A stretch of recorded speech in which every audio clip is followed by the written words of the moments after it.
All right, everybody. Welcome to episode 29 of the MURF and EDUBBS show. So, 29 episodes. And like usual, I'm waiting for my partner to sign on so we get this thing going. Episode 29. That means 30 is next. That means we've been doing this for about 6 months now. I'm having a lot of fun doing it. So, hey, if you're listening out there, buddy, waiting for you to join in. So, we're going to talk about a bunch of stuff today. We got a lot of NFL news. We got a lot of NBA stuff to talk about. It's definitely going to be an NFL heavy show.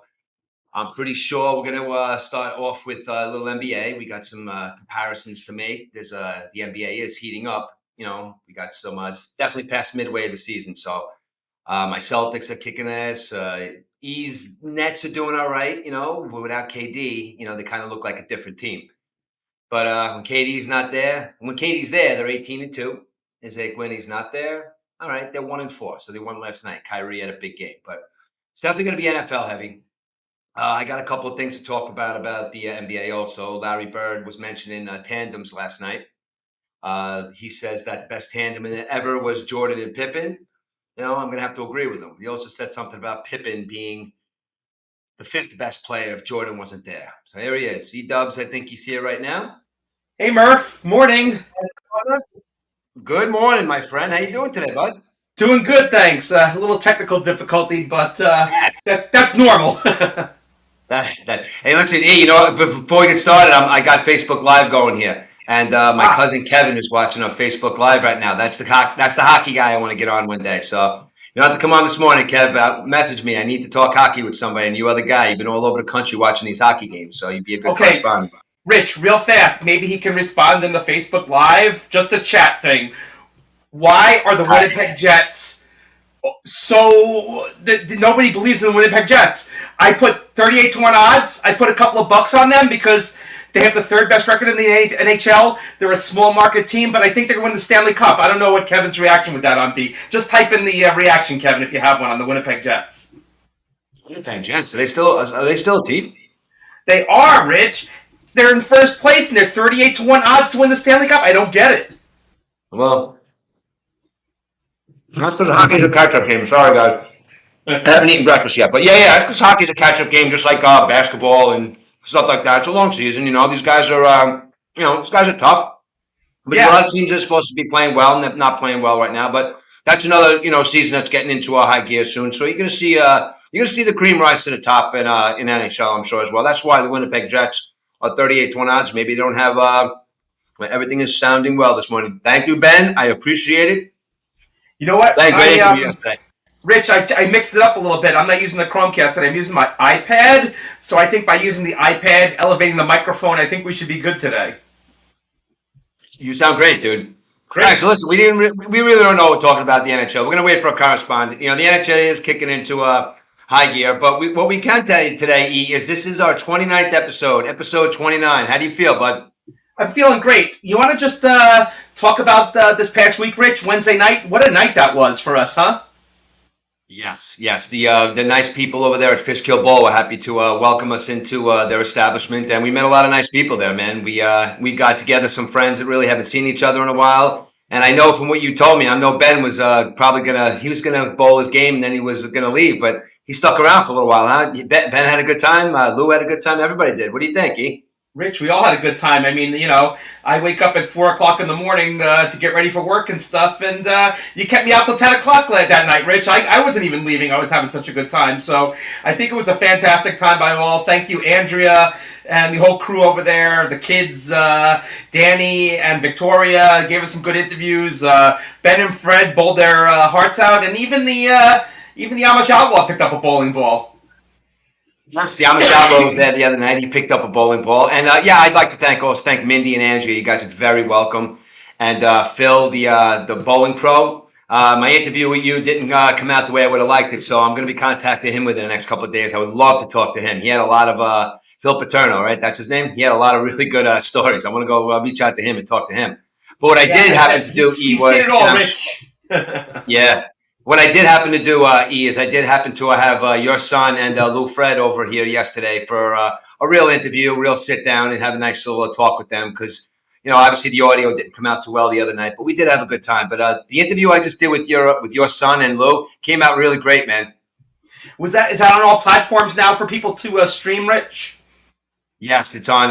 It's on Spotify, Apple Podcasts, Google Podcasts, wherever we have our podcasts. Yes, it's out there, and they had a lot of really good information. Really great kids, and and like I said, the smiles on their faces the other night. Just my son was there. My son's not that great of a bowler, but he had fun with his buddies, and just to see the smiles on their faces of a lot of friends that haven't gotten together in a long time. Like I said, we saw the Amish outlaw. Amish outlaw was in the house, and a couple of other friends. We had Big Lou Fred there. He's going to come on soon to talk about boxing with us. But all in all, it was a great night, man. And I really, really do enjoy, even though the audio didn't come out that great the other night, I just liked us sitting back and watching these kids have a good time. It was kind of cool, Rich. I felt like a rock star sitting behind that table with the microphone, even though the audio didn't come out. But you know what? We really got some good interviews in with people and stuff. And it was just our interview skills alone, Rich, that I was impressed with. And hopefully we could expand on this and maybe get to Mahoney's one day. And who knows what else is in the future for us with these live remotes that we do. Listen, you just brought up Mahoney's, and I'm going to have a shameless plug here. I'm polar plunging for Mahoney's on February 18th. So I'm going to be reaching out to you guys with something for donations. Unless you guys want to jump in the I don't know if it's in the river or a lake or something. Unless you guys want to jump in a river or a lake with me on a freezing cold February morning. I'm going to be reaching out to you guys to donate to our charities for the Special Olympics. Special Olympics. Me, Aiden, and Jack will be jumping with the Mahoney's Irish Pub team up there in Poughkeepsie. So I'd like to thank Emmett for inviting me to join the team. And me, Aiden, and Jack will be jumping. And that evening, February 18th, the Shillelagh Law will be there. So I know I'm trying to get EDUBBS out. The Amish Outlaw said he's going to be there, and I got a bunch of our friends that are be coming out for that. So if you and Jody could come out, it's going to be a nice night. Yeah, Rich, you said jumping in freezing temperatures. I mean, we haven't had those freezing temperatures yet this winter. You know what I mean? Hopefully it will be a mild day for you on the 18th. Maybe 50, 55 degrees that day, huh? How would that sound? Sound great. I've never done a polar plunge before, and I guess this is the season to give it a whirl. Yeah, now everyone's getting their feathers in a ruffle with the snow and stuff like that. I mean, tomorrow, once again, dusting to maybe 1/10 of an inch, if that. So I wouldn't worry about that. But you know what, though? With the price of bread, eggs, and milk, Rich, maybe it's a good thing we're not having snow this winter because we'd all need second, third jobs to pay for the food, especially the eggs. And now it's funny because I was in Adams this morning, and I remember I bought that charity card from you. Jack was selling for football with the $10 off from Adams, and I told the cashier, I guess that $10 came in handy because it paid for my dozen and a half eggs this morning. So thank you, Jack, for playing football. That Adams card has come in really handy lately. It's awesome, dude. And can you imagine a Halloween time with the price of eggs now? Because I remember we were kids, we used to like to get dozens of eggs. We used to, pelt them at each other. I mean, I think that would fall by the wayside if we had to pay $10 for a dozen eggs. Yeah, maybe they should do that. Back in 1986. Maybe that's a sign of things to come, Rich. They jack up the price of eggs on Halloween now, like they do the roses on Valentine's Day. So maybe the kids won't be throwing eggs anymore. Maybe they'll be throwing styrofoam or something like that now. Those little eggs in the styrofoam boxes. Yeah, man. That would be funny. Yeah, that would be. But Rich, we're not going to escape. We're not going to escape without a winter of snow, I don't think. I mean, the green looks lovely outside now, but you know what, though? We still have February to come, Rich, and part of March. So I wouldn't really put away the snow shovels or snow blowers just yet, or the gloves or the hats, So, January, we're good so far. All the I-95 corridor is breaking records, basically, for the latest snowfall. We haven't had a snowfall in 310 days, I believe. So that's almost a full calendar year for New York City, basically. So you know what? Let's keep it up, and hopefully spring gets here fast, and we can get back on the ball field, Rich. Yeah, absolutely. But you know what? We gotta have one. We gotta have one snowfall, and we gotta have one big snowfall. I know you're not a big fan of it. I know. If it's gonna snow, I don't want this crappy icy stuff. I want a nice, 7 to 10 inch snowfall. To sit down and watch it come down, nice fluffy. Just one eat. Can you give me one snowfall? Just one nice snowfall of the year. Can you give me one? Well, I'd like to, but the jet streams saying otherwise. So the jet stream is dipping in the west. So the west is getting all the snow, and it's cutting off here. It's even cutting off the polar vortex coming down from Canada. I spoke to somebody from Canada the other day up in Toronto area, and they have green too. They don't have too much white up there either. So it's definitely the jet stream that's just causing havoc on the East Coast. I know for people that own the ski resorts and the snowplow guys, they're having a really bad winter and stuff. But yeah, no, there should be something coming. But this past Thursday, Rich, that weather we had on Thursday, that rain and stuff, you know what that would have amounted to? That would have been about a foot of snow on Thursday if that would have, if the temperatures would have got where they were and stuff. So, be thankful, because instead of this podcast, you would probably be outside doing your driveway right now. You know, though, in all honesty, like I said, I want the one snowfall I do, but I don't really mind going out there and shoveling snow. I got the snow blower. My kids are actually, the last 2 seasons, they've actually been out there shoveling snow and helping me, so I got some help. So it's nice. So you go out there with the kids, you shovel a little snow, you beat them up in the snow a little bit, you play some football, then you go inside, sit by the fire and have some hot chocolate. I just want one nice day like that this year, dude. One nice day. And now we have the pleasure of listening to the MURF and EDUBBS podcast while we shovel the snow. We can stream that, and I'm sure it'll make shoveling a hell of a lot better this year than years past, Rich. Oh yeah, absolutely. All right, so you're not giving me any snow to look forward to today, huh? You just give me a lot of wetness, not snow. Yeah, I'm giving you rain. Rich. Yeah, sorry. Whatever. We're still going to stay and watch these football games today. We got 2 good games we're going to talk about later. Oh yeah, we got what games pretty good games last week though, Rich, too. I was saying there would be duds, but it seemed like they were all pretty good and stuff, and we'll talk about football later and stuff. We got a lot to talk about, but today's episode 29, Rich, and I kind of enjoy doing this whole trivia thing about the numbers as we go along and stuff. I don't know. I like this. I like these little facts that you come up with. I actually enjoy it. Go ahead. I like your little fact. Go ahead. I love it. I love this segment. Wait till we get to number 69, Rich. I think we might want to skip the number 69, but that's 40 shows from now, so we'll worry about that when we get there. We might have a not safe for work type show. Parents, take your kids away from the podcast. But the number 29 is the atomic number for copper. Now listen to this, Rich. 29% of married couples share the same toothbrush. How does that fly in your family? No, we have separate toothbrushes in our house. No, and you can imagine the guy who doesn't eat dip, separate toothbrush. I even have 2 toothbrushes, one stashed away just in case there's contamination on one. The human skull has 29 bones. I don't know if you knew that, Rich. Yeah, I knew that. That actually I knew. Now, Rich, when you were a kid, you went to these pizza parties, right? You remember the pizza you used to eat, those little slices? So 7 straight cuts through a pizza can divide a pizza into 29 slices, believe it or not. How about that? That's weird. Okay. So that's a weird number. What's that? Yeah, it's weird, right? Because it's not even, right? It's odd, right? That's weird. That's weird. So aren't when you're cutting something in half, you're dividing it by 2. So how could it come up with an odd number? Well, you're doing 7 slices, so maybe that's going to bring the odd number. But you know what, though? Maybe I'll have my birthday party at Chuck E. Cheese this year, Rich, and we could all try it out, No way, Chuck E. Cheese. I always hated it when my kids were young. Always wanted. Listen, I wanted to avoid those places anyway for those birthday parties. But that Chuck E. Cheese and what's that other place with the bouncy houses over there by Gold's Gym? It's not there anymore, though. Oh, I know what you're talking about, though. Yeah, that was a cesspool of germs over there. Whenever my kids would get invited to a birthday party there, the kid had to be a really, really good friend of the family or a really close friend of my son in order for us to say yes, because I was staying far away from that place.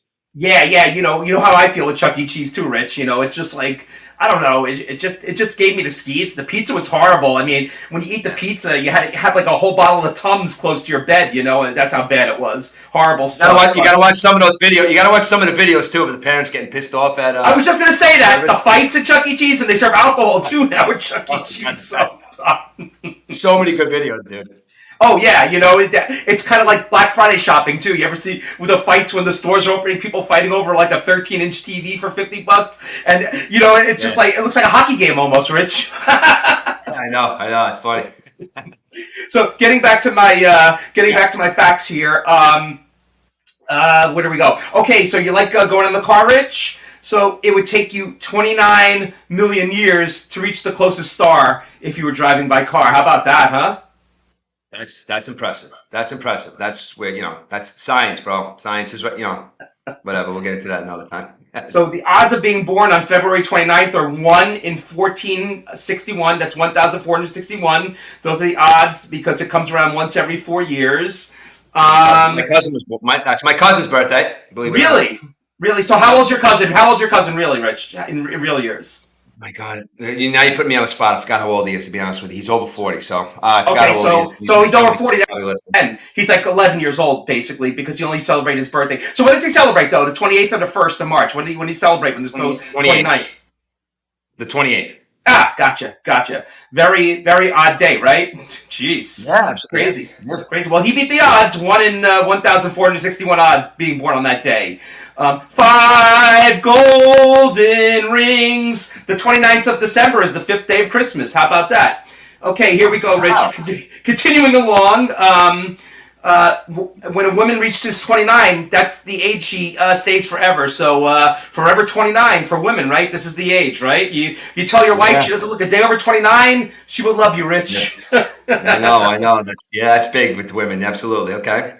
The 29th president of the United States was Warren Harding. He was known for having a lot of extramarital affairs, but more importantly, he was the president that ended World War I. And do you like eating corn, Rich? I do. We'll celebrate because to episode 29, Iowa, the 29th state to join the country, the Union, the home of corn. So let's go have some corn on the cob, cream corn or popcorn today in celebration of Iowa being the 29th state. Do you like corn? You like corn on the cob? Oh, I love corn on the cob with butter, salt, and pepper. Oh, it's so good. I like putting it on the grill too, Rich. You ever have it on the grill? Absolutely. Listen, I could eat it other ways, but to me, there's no other way to eat it. You wrap it up with some tin foil, give it a little brown, throw some butter inside the tin foil, throw it on the grill. It's really, really good, dude. And there's always proof that you ate corn, Rich, if I must say so, huh? Yeah, exactly. just like asparagus. You like asparagus, Rich? No, I don't. I don't want my urine smelling like. I think that's what it does, right? Isn't that stuff that makes your urine smell? Yeah, you can always tell when you eat asparagus a day and a half later. So, you like asparagus? Oh my God, it's my favorite vegetable. I love it. Oh my God. Yeah. Oh God. You never cease to amaze me. So, Rich, asparagus. You love asparagus. I'm the guy that hates everything, but I love my vegetables. You believe that? Oh my God. Yeah. I can believe that. Actually, I can believe that. But you know what I can believe is yes. I think I found out why Tom Brady and Gisele Bündchen got divorced. I'm sorry. Did you have any other 29 facts? I wanted to give the famous athletes with the number 29, Rich, and then we can jump on this mystery about Tom Brady. I think I know where you're going, but famous athletes wearing number 29. Eric Dickerson, 2,105 yards in 1984, breaking O.J. Simpson's record. Yes, he did play 2 extra games that season because O.J. only played 14. But what do you think about Eric Dickerson? Great player, right? OJ also murdered somebody. So Eric Dickerson, yes, he's the best. He's the best. Yes, absolutely, Eric Dickerson. Yeah, and there's one more of note. Satchel Paige wore the number 29 also. Okay. So I got some baseball players who wore the number 29. Rod Carew. How about that? Oh, yeah. Okay, I didn't know that. Wow. Okay. Yeah, Rich. 328 lifetime batting average, 3,053 hits, 353 stolen bases. Didn't give you power, but Rod Carew was one of the great players, one of the best Jewish players of all time because he converted to Judaism, believe it or not. Then we have John Smoltz. Now, John Smoltz pitched 21 years, only had 213 wins, but do you remember when the Braves used him as a closer for a couple seasons? Remember that? Yes, I do. Wait, can I go to Rod Carew just for 1 second? Can I ask you a question about Rod Carew? Yeah. Okay. Did you know that Rod Carew was Jewish, or did you find that out somewhere? He always wore I remember when he played, he wore a Jewish star, so I kind of figured there was something, but there was no Google back in the 70s, Rich, so I had to wait for Adam Sandler to tell me, to prove it. Okay, there you go. That's what I was waiting for. At least 99% of the population found out from Adam Sandler that Rod Carew was Jewish. Yeah, great song. We're waiting for an update on that one. John Smoltz had 154 saves, Rich, over 4 years, only 213 wins. Another one that wore 29. And this guy, too, very underrated name I'm going to give you, but definitely going to be on the Hall of Fame ballot next year. I might even be a first-time Hall of Famer. What do you think about Adrian Beltre, number 29? Jim Belcher is a good one. He is a good one. I think he played a long time. He was a really good third baseman. The Texas Rangers, he hit a lot of home runs, a lot of RBIs for them. He's a good. He's going to go into the Hall of Fame because he's better than a lot of these people that have been getting in the last couple of years. I mean, I would say he's borderline, and some people that have hard, that are hard on the Hall of Fame. But yeah, he's going to the Hall of Fame. You're right. He's a good one, dude. Absolutely. Rich, 3,166 hits, 417 home runs. I mean, Yep. Easily to the Hall of Fame, with these names that are going in now. And matter of fact, Rich, this is the Hall of Fame week this week, so we'll definitely have some Hall of Fame news for next weekend. Who gets in this week, if anybody gets in, basically. Yeah, that's what I'm saying. Let's stop a second. How would you think how would you feel if nobody got inducted into the Hall of Fame one year just because there was nobody willing, nobody worthy? You know what? That's life. Move on. Right? That's how I feel. That's exactly how I feel. If no one's worthy of getting into the Hall of Fame that year, you don't need your ceremony every year. You know what? You can have something, but you don't need your ceremony every year. If no one's worthy of getting into the Hall of Fame in 2023, let's move on. That's all. And I know it's very hard to don't forget, we got Fred McGriff is going in, don't forget, from the Veterans Committee who named him. So there will be somebody going in, usually. Even an announcer, an executive, or somebody's going to go in and stuff like that. But if nobody gets elected this week... But you know what, though? Even Fred McGriff's getting in on a technicality because Barry Bonds and Roger Clemens should have went in that class. He's a Hall of Famer, Fred McGriff, but not when he's compared to Barry Bonds. And I understand why they didn't get in, but Clemens and Bonds were on that same ballot. Yep. Fred McGriff's a nice player, but he's not Barry Bonds. But anyway, that's my... Exactly. For that for a second. So I'm continuing on with the number 29, Rich. Nobody of note in the NBA who wore the number 29, but I'm going to hockey now. Ken Dryden, he was the goalie for the Montreal Canadiens in the 70s. He won 258 games, lost 57, 74 ties. He had a goals against average of 2.03, and he won 6 Stanley Cups. The Canadiens dominated the 70s, so your cousin might remember that name, Ken Dryden. And then I go into the locals, Rich. The Mets, number 29. I can't even think of a number 29, but I thought of Dave Magadan. He's the best one. Your son. Your son just came. Look at the screen. Your son. Ike Davis. Oh, wow. Hey, you know what? Thanks, Ben. My man. Rich? Yeah. Ike Davis, another Jewish ball player. Ron Davis. Ron Davis, his dad married a Jewish woman. And by Jewish law, if your mother's Jewish, you were Jewish. So Ike Davis, another. So we're talking about famous Jewish athletes today, Rich. Incredible, right? Is that true? If your mother's Jewish, you're 100% Jewish? Yes, that's the rule. Yeah. Some people play by their own rules, but that's the rule that Moses gave us on Mount Sinai, Rich. I like it. So I was looking at the number 29 for the Mets besides Ike Davis, which, Ben, thank you so much. Dave Magadan. Remember Dave Magadan on the World Championship? Yep. Yeah, great hitter, right? I loved it. Dave Magadan was supposed to be the next Pete Rose or whatever, best hitter, but he had a couple of good seasons. But you know who Dave Magadan's godfather was? Do you know who the godfather of Dave Magadan was? I do not. Lou Piniella, believe it or not. Crazy, right?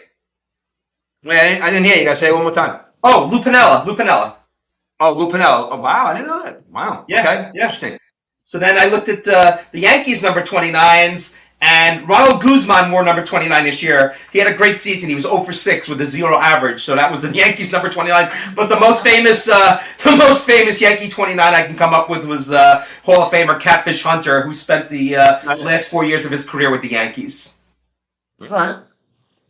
That sounds that's good. I like it.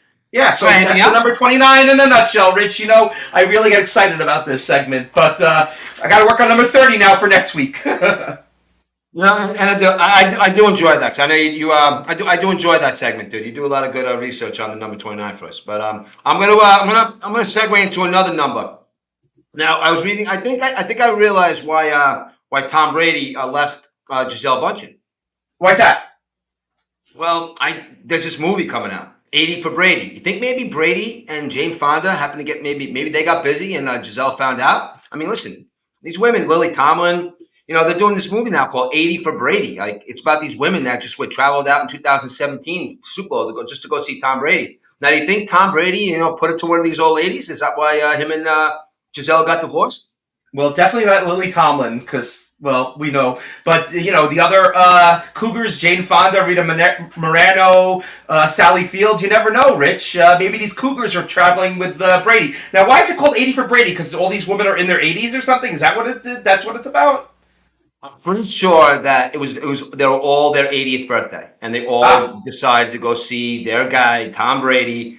It's a true story for the 2017 Super Bowl, and I'm pretty sure they were all 80 at the same time, or that's all their 80th birthday, or something to that effect. But yeah, that's the premise of the movie. All these four, you know, whatever you want to call them, grandmas or whatever, going out to see Tom Brady. Yes, and try not to weren't all say these, Jane Fonda's name too much. Try not to weren't say Jane Fonda's name too much on this. Maybe I got some people here that want to punch me in the face if they hear her name too much. but wasn't this cast in the movie 9 to 5 too? I mean, I thought Dolly Parton would be in the 80 for Brady's, right? Because she was in that movie. But you know what though, Rich? If they went to the Super Bowl, they saw a good one because that was the 28-3 Falcons lead. The Patriots came back, so hopefully those 80-year-old women in the stands didn't have a heart murmurs while watching this game because it was a very exciting Super Bowl they went to. Yeah, So is no, this in the exactly. theaters, Rich? Is this like what is it? Streaming theaters? What's the deal with this movie? Hey, listen, I have no idea, but if you're wasting your Friday night and standing in line or whatever it is, how you be getting to movie theaters now to go see this movie in the movie theater, I don't know. This is a made-for-TV movie. I don't know what the hell's going on here. Just because it's Tom Brady and four old ladies that are very popular, I don't know. Not even the Now, old ladies. I shouldn't say that. now But Is it's Gronk in the probably a movie good too? heartwarming story. Is Gronk in the movie too, Rich?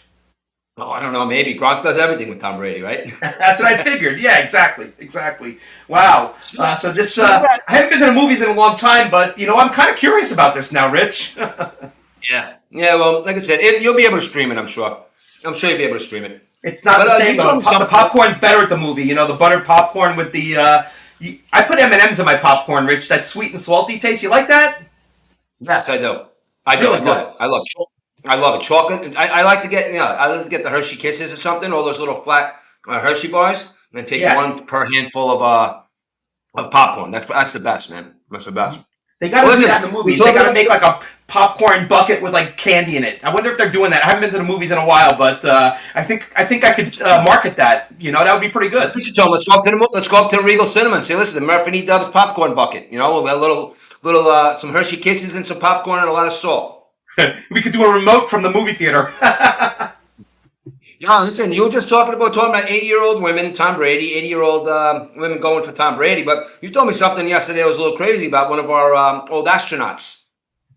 Yeah, Buzz Aldrin, the guy walked on the moon. Aldrin, I'm sorry, I said it wrong. He walked on the moon, right? So yesterday was his 93rd birthday. He's a local guy. He's from Jersey, Glenridge, New Jersey. He's worth about $12 million. He did most of his work in 1969 by walking on the moon and stuff. But yeah, he got married yesterday to his fourth wife. And yesterday was his 93rd birthday, Rich. So if he has kids, when his kids start driving, he'll be 109 years old. Oh my God! Wow. Hey, whatever. Yes, whatever. Listen, Buzz is a little an ornery character. He's been known to knock a couple people out here and there talking about the moon landing and stuff. So I don't know. Maybe. Yeah, Rich, what's with How these? old is he? What's with the conspiracy theories that nobody ever walked on the moon? That's crazy, right? I don't get that. I don't know. Don't get me into that. Well, listen. Some of those people that come up with those conspiracy theories have a little bit more of a leg to stand on than the flat Earth people, but they're kind of in like the same category. I don't know. I mean, listen, I don't even know that we could do a conspiracy theory show, and somebody could kind of like explain to me, the moon landing was real or not, and technical stuff. But the flat Earth thing that's completely outrageous. But I mean, we could look at talk this about the guy. moon landing. But I think it Yeah, happened. I don't know. But don't tell Buzz Aldrin it didn't happen. yeah. You look at the accolades on Buzz, though. I know we're going to get into sports and stuff, but I just want to talk about. Look at this. He's a two-time winner of the Air Force Distinguished Service Medal. He won that twice. Distinguished Flying Cross. He won twice. Air Medal 3 times. Congressional Gold Medal. President Medal of Freedom. NASA Distinguished Service Medal. NASA Exceptional Service Medal. He did four trips into space. It looks like. And he retired in 1971 with 12 total days off the Earth, basically. for him. 12 days, 1 hour, 53 minutes off Earth for Buzz. I know these guys on the International Space Station spend more time away from Earth, but this guy lived some career, this guy. No, listen to what you just said, though, too. The guy's been retired since 1971, and he's still alive. He wins, man. His pension or whatever, however his pension works or whatever, he's been retired since 1971, so I think he wins, man. He's definitely a winner. Now he's married, too, so good luck to him in marriage. Mazel tov, and many kids. Let's hope for many kids. Yeah, exactly. I was looking over the internet this morning, looking at some stories, that we use, to talk about, to segue into stuff that, we do a little bit of the NBA. But Larry Bird said something pretty interesting yesterday that I read. Yeah. And, when it comes to, like, he was talking like this, the super teams of today and how everybody needs a superstar at a position. And he was just talking about the greatest tandem ever. He was talking about two players specifically. He says Michael Jordan's the greatest player that ever lived. Larry Bird said that. Again, obviously people can combat that or talk about that, but I agree with him. I think Michael Jordan is. He also said the greatest tandem of all time was Jordan and Pippen. All right. Now, the funny thing about what he said about Jordan and Pippen is he said Jordan and Pippen are the greatest tandem of all time, but if Pippen were without Jordan, he'd be the number 5 player on that specific team. I mean, that's kind of like, that's a pretty big distance between, your comments. I mean, don't you think? Yeah, no doubt. I just have a question for you, Rich. What if Michael Jordan didn't have Pippen? What do you think the Bulls would have been? Do you think Jordan would have still been the star that he is? Or what do you think about that before we get into, like, the best tandems? I absolutely do. I absolutely think he'd be the same guy. I mean, because I think if he didn't have Scottie Pippen, I think he would turn somebody into Scottie Pippen. You know what I'm saying? Gotcha. Yeah, because you kind of like you look at today these superstar teams with the 3 player, and you know what though, some of these teams with the 3 superstars, there's no chemistry on these teams basically, But the Jordan Pippen, I mean, I think you're right about Pippen too. I think Pippen thinks he's greater than some people think he is. I mean, do you think Pippen has an ego sometimes, Rich, about this? That he played with Jordan and think he's better than Jordan, maybe, or what do you think? I don't know, but I don't know if you saw the documentary, right? You saw the Last Dance documentary. I don't know. Did you see that or no? I saw bits and pieces. I didn't really see the full thing, but yeah, no, that was some group of guys though with the Bulls, and he had Dennis Rodman to the mix too. Well, Dennis Rodman was just like the piece they needed, but Scottie Pippen, like there's times when we're watching that, you forget about some of the things that he did, like the day when he said he was hurt, he wouldn't go in, and they really needed him to come in. That was the year that Jordan wasn't there. He just made a lot of comments about how he should be paid the same amount of money as Jordan. I think he's a little butthurt, but I do think that without Michael Jordan, he doesn't win anything. But I think Michael Jordan without Scottie Pippen would legitimately turn somebody into Scottie Pippen or that person that he needed to fill that role. That's how good Michael Jordan was. Right. Now, I don't think that's the best tandem though in the NBA history, the Jordan Pippen tandem. You don't think so, or you do? I don't. I think the number 1 tandem ever was Kobe and Shaq. Yeah. That can you know what? Yeah. I did some research on this. They had an overall record of 412, 168 losses over the 8 seasons they played together. Is that crazy or what? Oh my God, you're right. I think you might be right. Yeah. Listen. They won championships and stuff, But in the 2002-2003 season, they combined for 57 points a game. These two, it's crazy. Wow. Now you know what though. Now these guys, Kobe and Shaq. They're two different positions. Jordan and Pippen, pretty much almost the same position. But right. Can you name? I mean, listen. The game that the center plays today is kind of a little different than the game the center played back then. Now, right. Listen, I think Shaq and Kareem are probably 2 of the most dominating centers ever to play the game. Do you think there's a guy out there today that plays the position of center that can guard Shaq or even David Robinson for that matter, Tim Duncan, or any of these guys? Do you think there's a guy out there today that could play and keep up with those guys like Shaquille O'Neal? Definitely not Rudy Gobert. It doesn't. Gobert can hang with Shaq? I said definitely not. Yeah. The centers are built differently now, Rich. I don't think there's a center that that can team up to these monsters. I mean, Shaq was a monster. I mean, the only guy I could think of is Yosik, but I think Yosik he's not even 7 feet tall, right? Oh, yeah, no, yeah, he's understand. Yeah, he's just playing out of his mind. He's actually the guy that I just said that maybe can. But when you think about a guy like that, you need somebody that's gonna be a defensive center. You need somebody that's gonna, I think if Joel Embiid had some more balls or whatever, you need to play that position. Maybe he's big enough to handle Shaq, but I don't think anybody's tough enough to handle Shaq. Yeah, I'm looking around. I'm thinking about the NBA right now, Rich. I don't think there's one tough center out there. Basically, don't forget you had Hakeem Olajuwon too back in the day too, another center. Yeah, I'm thinking, Rich. I don't. I'm going down the teams in my head. I just don't think there's like Vucevic, maybe. No, I don't even think him. I don't think. Is there any centers that are over like 7'2" nowadays? It's crazy. I know Bobo. He's around on one of these teams, but he never plays. The guy's 7'9", whatever. He never plays. But I don't think there's any toughness out there, Rich. No, I mean, listen. When did like kind of fall from the wayside? Like when did who was kind of like the last pure center? I mean, what's funny too? Like you mentioned size. Now there is no 7'2" centers out there right now, but even back in the day, I'm just talking about a guy that can guard Shaq. Like Shaq, was on a podcast recently, and he said that Rasheed Wallace and somebody else would give him fits. He said, and he never admits that to anybody. But he mentioned Rasheed Wallace. Oh, and oh, Jesus Christ, the other one, Rasheed Wallace, and I'm so sorry, I can't think of the other guy's name.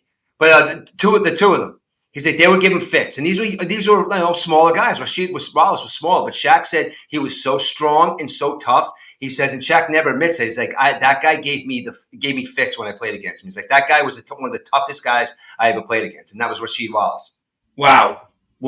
And the guy that not in the Hall of Fame, right, and doesn't have the stats, but I guess, every once in a while, he was tough, Rasheed Wallace. And I think he said one time he doesn't brush his teeth. So I think by not brushing your teeth, maybe the guys move away from you or something like that. But yeah, it's just wild. Rasheed Wallace, a name from the past. But yeah, I'm still thinking, Rich, there's no big centers out there. That it's a different game now, the NBA, it seems. It's more of a point guard scoring type of league where defense doesn't matter anymore, and you don't need a big guy anymore, basically. How about this? I'm going to give you a scenario because again, I like to throw in my hate on LeBron James. How would LeBron James do against Shaquille O'Neal? Shaquille O'Neal would eat him up. Shaquille O'Neal would eat everybody up, Rich. I mean, the guy was a monster. He was like he could have been the best center of all time and stuff. The guy was incredible, basically. I know he had the teammates that he played with and stuff that complimented him, but Shaq did it all. I guess he just didn't hit the free throws, Rich, which is Yeah, but he didn't. But Rich, he didn't hit free throws. look at Andre Drummond too. Andre Drummond was over 7 feet. What do you think about he wasn't even a fierce center, basically. I'm literally in my brain. I'm trying. Listen. Maybe Zion, if he actually played a little tougher, maybe he could cover Shaq. I don't know. He's a big, strong kid. I really, dude. I'm not really thinking of any guys that played that kind of defensive game today that would be able to handle him.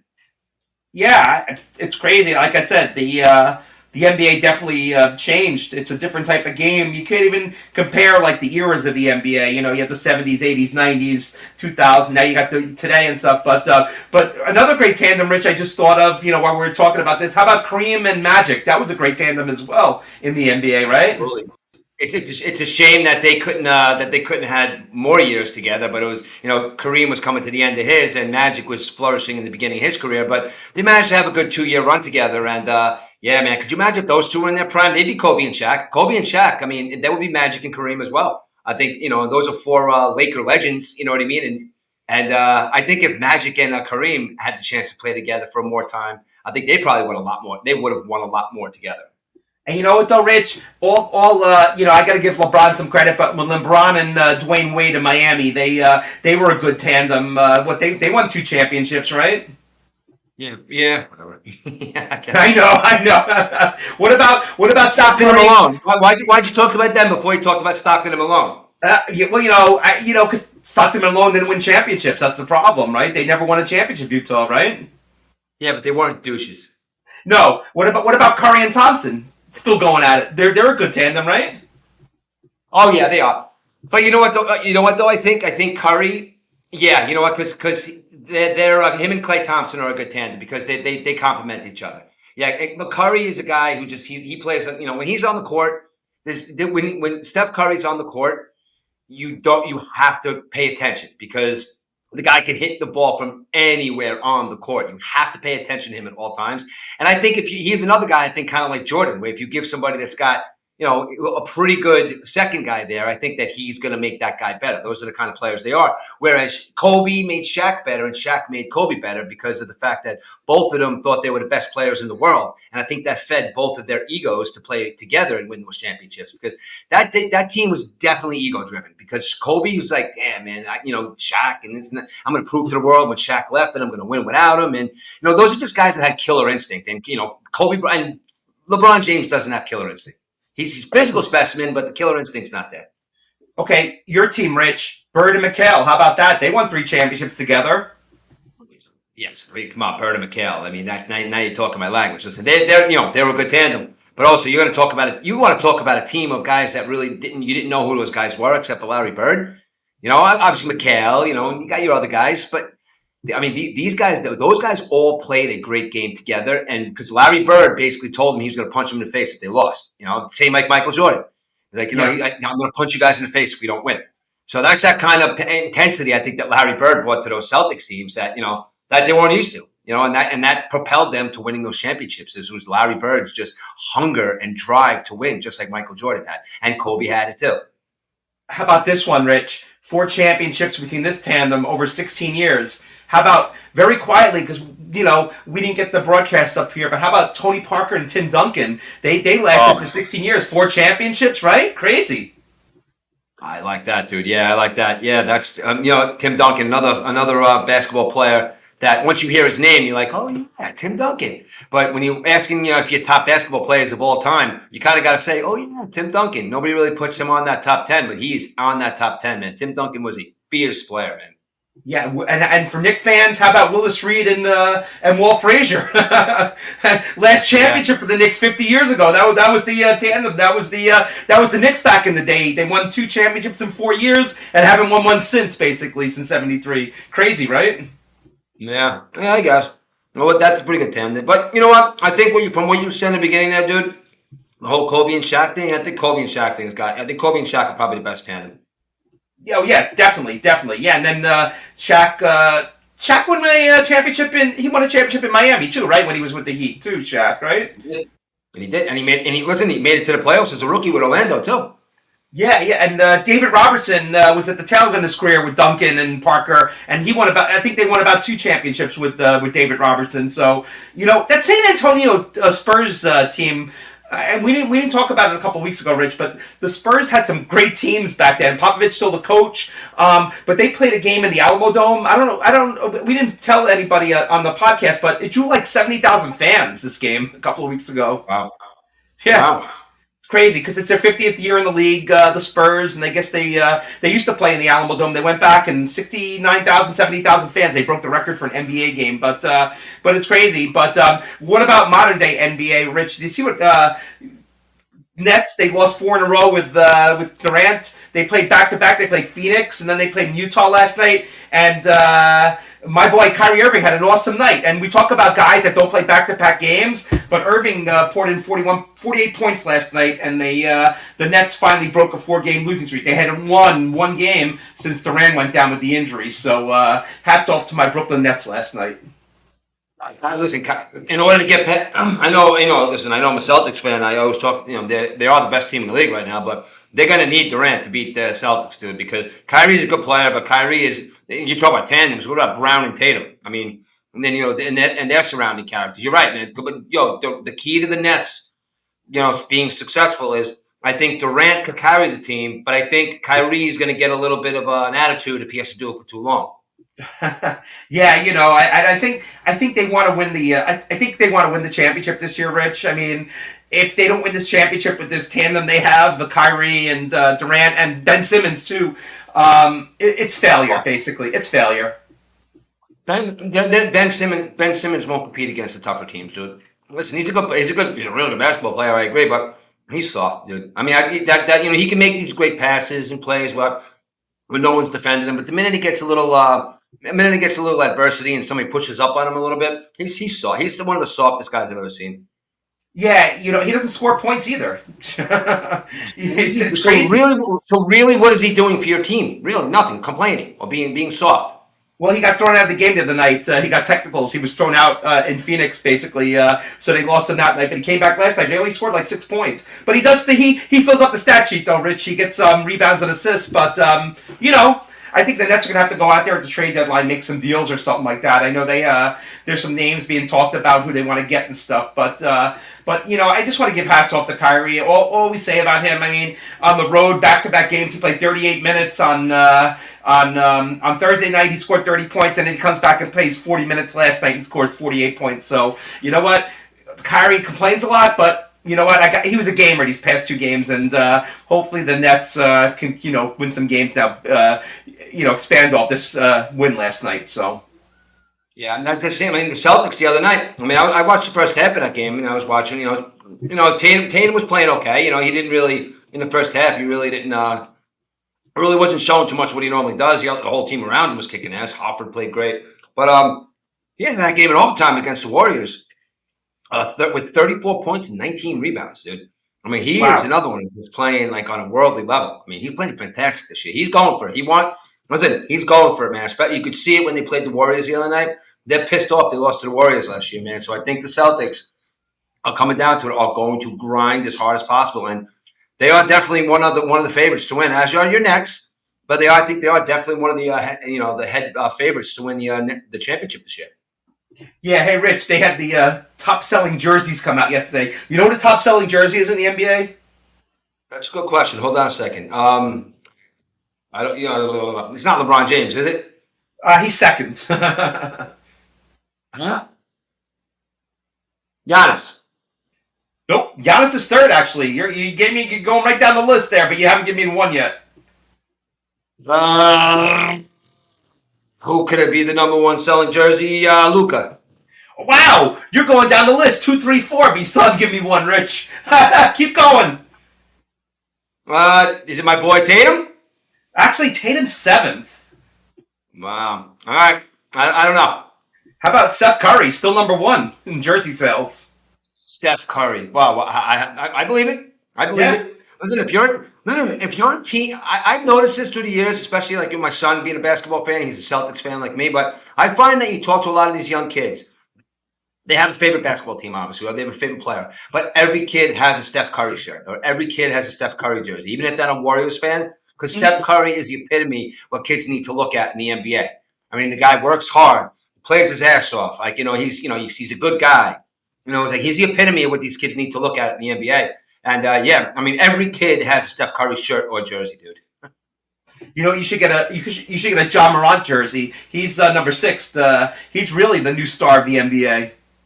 I think he is, and I'm happy that he's becoming a big star in the NBA, man, because he is such a menacing guy coming down that lane. You see with the hair all over the place and that big smile on his face, coming down and slamming that ball right up the middle. He's old school, man. Like he's like old school, like Vince Carter type slamming. You know what I mean?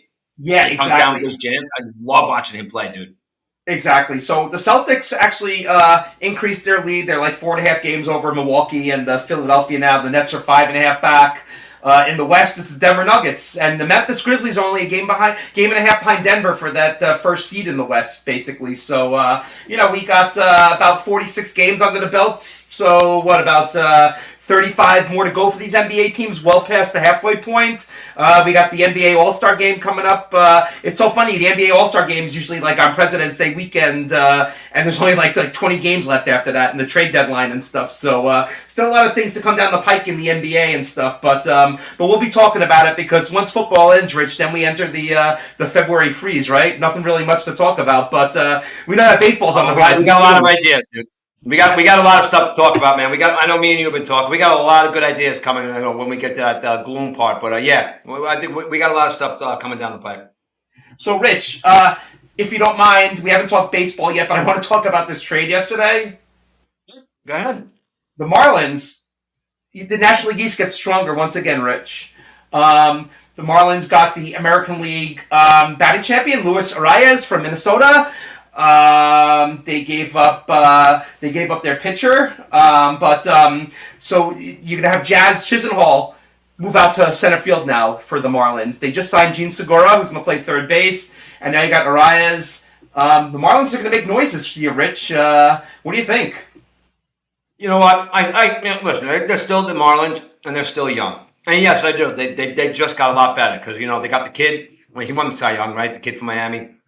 No, not that. It wasn't Alcantara. It wasn't. It was Lopez who they traded. I know that. I know who it was. I'm talking about the kid they have already from Miami. Right. Exactly. He won the Cy Young. But, yes. Sorry about that. Yep. Miami's got a young team, man. Yeah, listen, they're going to be there. I still think they're going to pull up the rear because I still think the Braves, the Mets, and the Phillies are just like they have too much firepower for the young kids. But they're going to be there. You know what? They're going to spoil. They're going to spoil a lot of games for these bigger, stronger teams, and maybe in the next couple of years make some noise. But yeah, they're definitely coming up, dude. They really are. They're absolutely they're making some noise. Absolutely. And off the radar, they signed Johnny. They signed Johnny Cueto too the other day off the radar. I don't think too many people saw that and stuff. So they're trying to compete. They're definitely not the Mets, Phillies, and Braves, but trying to stay competitive. And the National League East is getting really stronger by the day. It's just crazy. It's going to be a great season. I'm looking forward to it. Oh yeah, me too. And I'm really starting to be really good paying attention because I was watching the Celtics game last night. I'm really starting to pay attention. I even think the Knicks even look like they got their young talent playing. Good basketball. But, like I said, the NBA, like I said, we got 2 or 3 weeks left with football, and the NBA is really going to be heating up then. So we're still going to have the NBA to talk about, and we're going to get our NHL correspondent soon. And I also want to talk some boxing. We got a lot of stuff to talk about, dude. But you know what, though, Rich? The big thing today is the NFL. Now, we looked at last week's games. Yeah, what's your review on last week's games, Rich? Anything that stood out to you from last week's games? Yeah, major standouts from last week. The fact that me and you spoke about how Miami was going to get killed, right? Baltimore was going to get killed. There was going to be 2 good games and 2 really crappy games. There was 4 really good football games last weekend, dude. And the Baltimore Ravens and the Miami Dolphins, although they lost last week, they definitely weren't going down. They definitely went down fighting, without a doubt. Sorry, my computer just made some music. Sorry, Rich. So we said 4 games, and then came Monday night, Rich, the Buccaneers and the Cowboys. Right. Didn't live up what it was supposed to. Before you talk about this game, let me just say something before you talk about it, because I know you're heartbroken about this, which you should be, but I don't know, man. Tom Brady on a couple of those passes, and it irks me. It hurts me to say this because you know how I feel about Tom Brady. He wasn't even reaching the receivers in some of those passes, dude. I mean, he looked like, all right, guys. I know I want to play another year or 2, but I don't know about this. I'm a little tired right now. Maybe I want to go and hang out with my 26-year-old Instagram model, or what do you want to be? He didn't look like he wanted to be. He didn't look like playoff Tom Brady at all last week, dude. What do you think about that? You know what, Rich? I think he was afraid of getting hit. He was totally off the game plan. He didn't throw one pass deep, and most of the passes were like screen passes, basically. Leonard Fournette was like nowhere to be seen. I think he only touched the ball 6 times. I mean, Rich, it just seemed out of the gate there was no game plan at all. The Cowboys had the ball first. It looked like Dak was out of sorts. They punted the ball back to the Buccaneers, and the Buccaneers gave it back 3 and out. I mean, it took the longest time for them to get a first down and stuff. This was the epitome of the whole season, Rich. They didn't score they scored 21 points or more, 2 or 3 times. It just wasn't an offensive year, whether it was the offensive coordinator or not. But I think Bruce Arians was more of a risk taker, the coach last year. But you know what, though? Brady wanted him gone anyhow, so he brought in Todd Bowles. And I think we're seeing the real Todd Bowles now, because look what Todd Bowles did with the Jets, Rich. He didn't do much with the Jets. So is that what Todd Bowles is? I mean, should the Buccaneers fire him and make a Sean Payton or make a change like that? But you know what? Yeah, Eric, again, like we were talking about last week, it's got to go back to the days where there's head coaches taking head coaching jobs. I understand that these young coordinators, they want their jobs. They're geniuses on the defensive side of the ball. They're geniuses on the offensive side of the ball. This guy's an offensive genius, so we're going to bring a defensive genius to do the defense. They need Bill Parcells, Bill Belichick, I just Sean Payton, even for lack of a better term, because he's a head coach.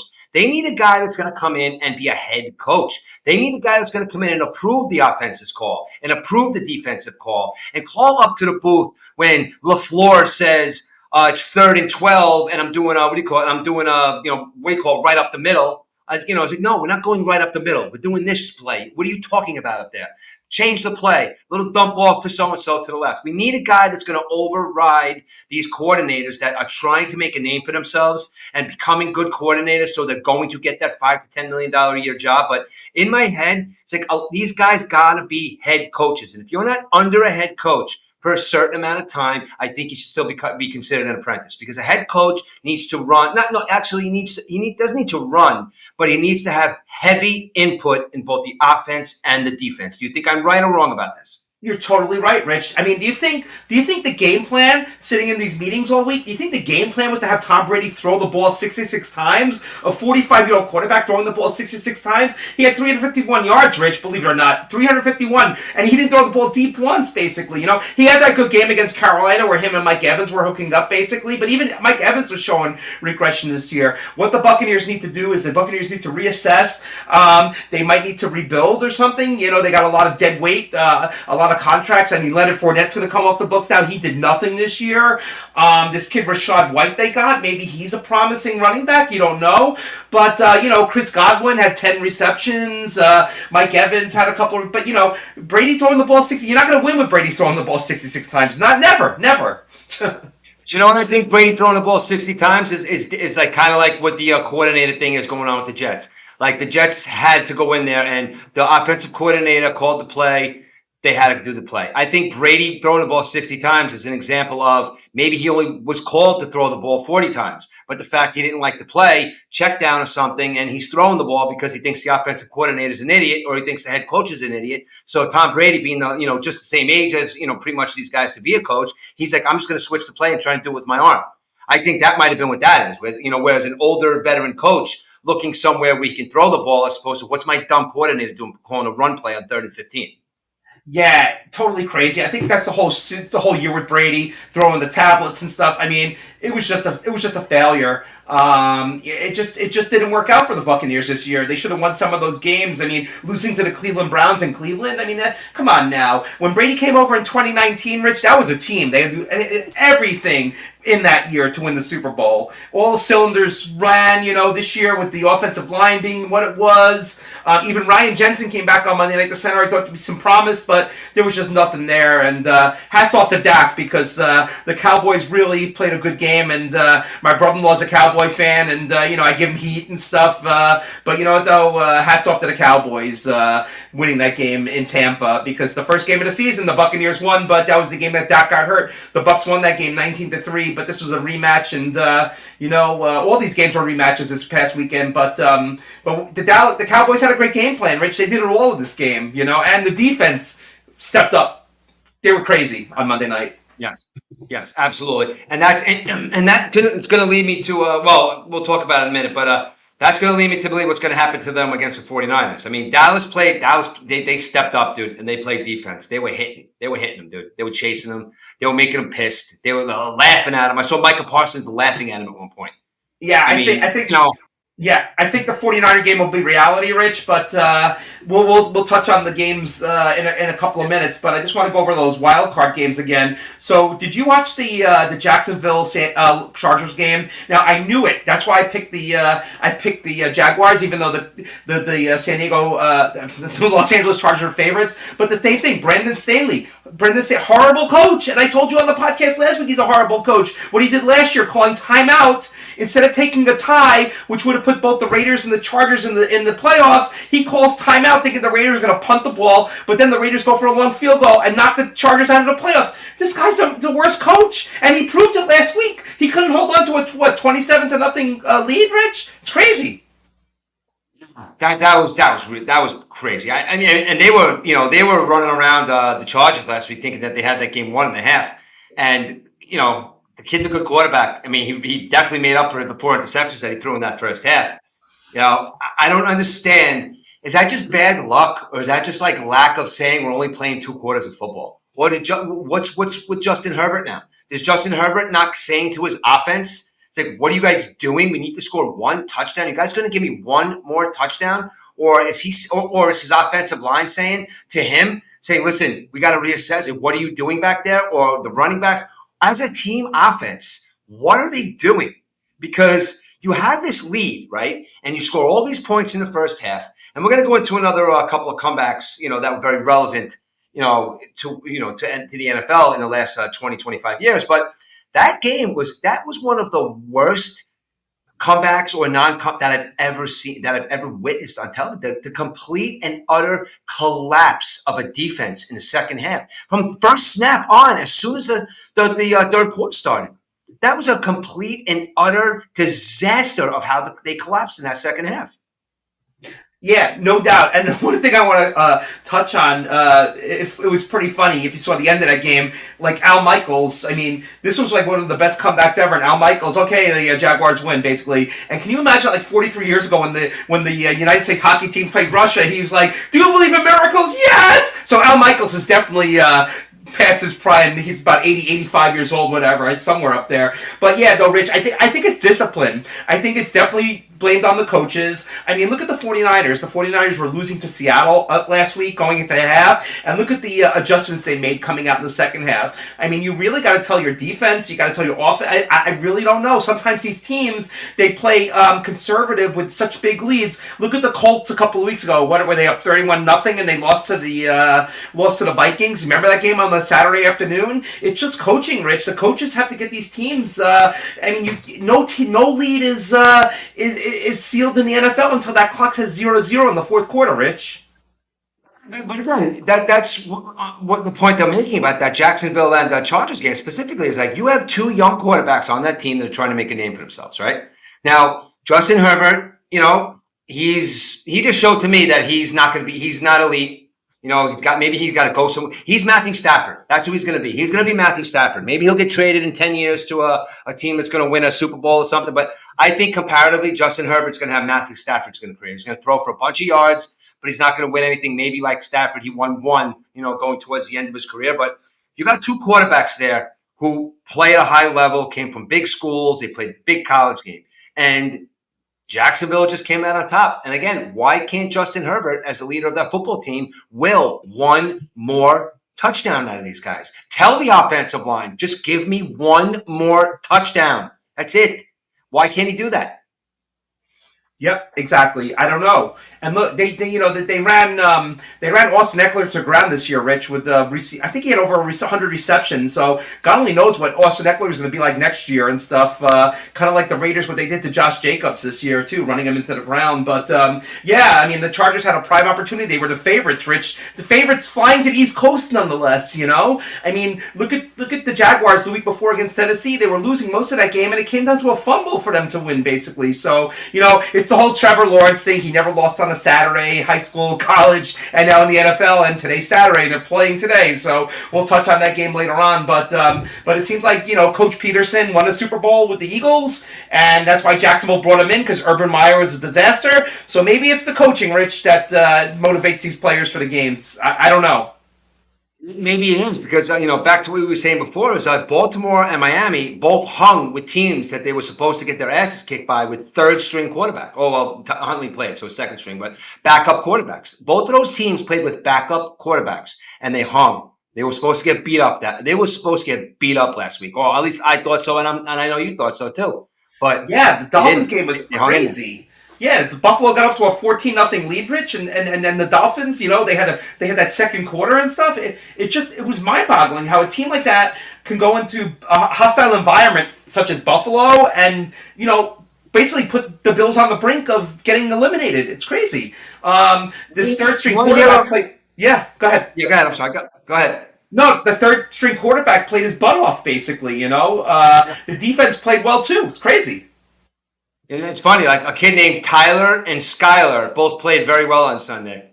Tyler and Skyler. Nice names, guys. I'm just kidding. But you know what? I do want to touch on something, because I saw a stat. When I was looking at these comeback games, and We could talk about, I don't know, you saw the Houston Oilers and the Bills in '93. That comeback was pretty crazy. Frank Reich, no Jim Yep. Kelly. That was a crazy comeback. Yep. Thurman Thomas was out of that game as well. I mean, you know the game I'm talking about? Oh yeah, definitely. But the thing I saw a stat of 3 teams, and your team was actually involved in one of these stats. Okay, the Chicago Bears, when down by 21 points or more, are 0-175. What is it? The Tampa Bay Buccaneers, up until last year or the year before, were 0-121. It's not the easiest comeback to make, Rich, when you're down by 3 touchdowns. But the point I'm making is that's a hard thing to do. Now, I'm not taking anything away from the teams that have those 0 and something records, but I'm saying how hard that is to do. Yep. Very difficult. Very difficult. I mean, some teams have a hard time coming back from 10 points, Rich. Yeah. But and that just goes into you're right, and again, you make a really good point about some of these teams. It's got to be coaching. It's got to be like Peterson. Peterson won with the Eagles. He's winning now. I mean, maybe you have to have that guy that's going to tell these guys that they can win, or not to like San Diego. Like, did the coach forget to tell them that they were playing football in the second half? Maybe the coach just said, "All right, go out there and have fun, guys." Is he that guy? I don't know. I think it has a lot to do. And we're going to talk about another game today in the Giants. We'll talk about that in a little while. And I think that is 90% coaching, that whole team. The coaching makes a big deal. Look at the Dolphins coach, Rich McDaniel. What do you think about him? I think he's a great coach. I think he's fantastic, dude. I think he's great. And listen, I used to make fun of him in the beginning because he looks like kind of like a hipster from Brooklyn with his beard and stuff. But he's a good coach, man. He coached that, and listen, it's very easy to coach the offense when you have Waddle and and Tyreek Hill, and Tua throwing the football, but just be able to to still compete with Tua with the concussions and and the defense, and like still just kind of like getting to the playoffs and having this kid Skyler play a good game against a team that they were supposed to get their asses kicked against. So yeah, I think he's a good coach. Yeah, not only were they missing Tua, but they were also missing Mostert, the running back, who had a great game when they played in Buffalo a couple of weeks ago on that Saturday night. But back to the coach. He's an Ivy League graduate, so pretty smart guy and stuff. But, Rich, I have a question for you. If the Dolphins have Tua playing that game, you think the Dolphins win that game? I do. Yes, I do. Yeah. I do. Yeah. Crazy, right? We're gonna listen. We're gonna go into in a couple of minutes why. Listen, Buffalo in the beginning of the season was like, yeah, Buffalo's just going to murder everybody. Josh Allen's going to shove that football down everybody's throat. I don't know if Buffalo's going to make it past this round, dude. I agree. Buffalo has some holes, Rich. Buffalo's in definitely big holes, dude. Yep. Big holes. Yep. And you know what, though? I think. What do you think? The NFL jumped the ship. They're putting the championship game in a neutral site if it's Buffalo and Kansas City, but I don't know. Maybe they should have put the Buffalo-Cincinnati game in a neutral site as well. It's not fair for the Bengals playing there too because of what happened. But no. But listen, you know why I disagree with that? I disagree with that because of the fact that listen, Joe Burrow, this kid has the confidence I haven't seen in a quarterback in a long time. I mean, you know what though? I think it's good. I think he wants to play in Buffalo in the back of his head because he wants to go into Buffalo. I think if you're on the end of this football game and you played in a neutral site, whatever, it is what it is. But I think on both sides, I think the Bills are happy to have the Bills Mafia, and the Cincinnati Bengals are hungry for a win today, man. And I think them going into Buffalo and Joe Burrow with that hockey I'm going to piss all over your defense attitude that he has, I like it, man. And I don't know, I think it's set up perfectly to be, to shut the Bills Mafia up today. I really, really do, dude. Yeah, no doubt. That's going to be a good game as well. The thing with Cincinnati, though, Rich, they made the Super Bowl last year, so I think there's no stress, no pressure on them. Basically, I think they've been there before. They won last year. They didn't win the Super Bowl, of course, but yeah, I think by having Burrow lead the team last year, basically the same team this year, there are some holes on the offensive line, though, Rich, which could be an issue and stuff. But yeah, I think it's going to be a good game. I think all these games are going to be good games this week. I mean, we'll break them down. We'll break them down in a few. But yeah, I'm just looking at the games from the games from last week. If the games today are anything like the games last week, it's going to be a really good weekend to watch football because admittingly, I was out. I was like, yeah, the first game's going to suck, so I went out and did ran some errands. I'm driving around, like, holy shit, it's like one of the best games of the day. And then the game that night, and there was good football games last week. But if these football games this weekend are any gauge of what the games are going to be this weekend, I don't know, man. We're gonna have some good football to watch. Yeah, so bad us for saying some of the games would be bad last week because they were fantastic. Now, what do you think? This weekend is kind of like the best football games. I think sometimes better than the NFC Championship, sometimes better than the Super Bowl. I think these four games are the best, and they have a track record too of being the best games. This by far, bar none, is better than the Super Bowl. This is the best football weekend in the whole calendar. I mean, do you agree with me? These four games in the next 2 days is the best weekend to watch football. Yeah, no doubt about it. No doubt about it. And it kicks off today at 4:30. First game. Want to get into the games now, Rich, or what do you want to do? Where do we want to go from here? Let's get into the games. But let's do the Giants last, if you don't mind. Yeah, no problem. No problem. That's fine. We can do that last. Let's start with the first game first. Absolutely. Go ahead. Okay. Okay, so the first game is Jacksonville at Kansas City, 4:30 today. Yes.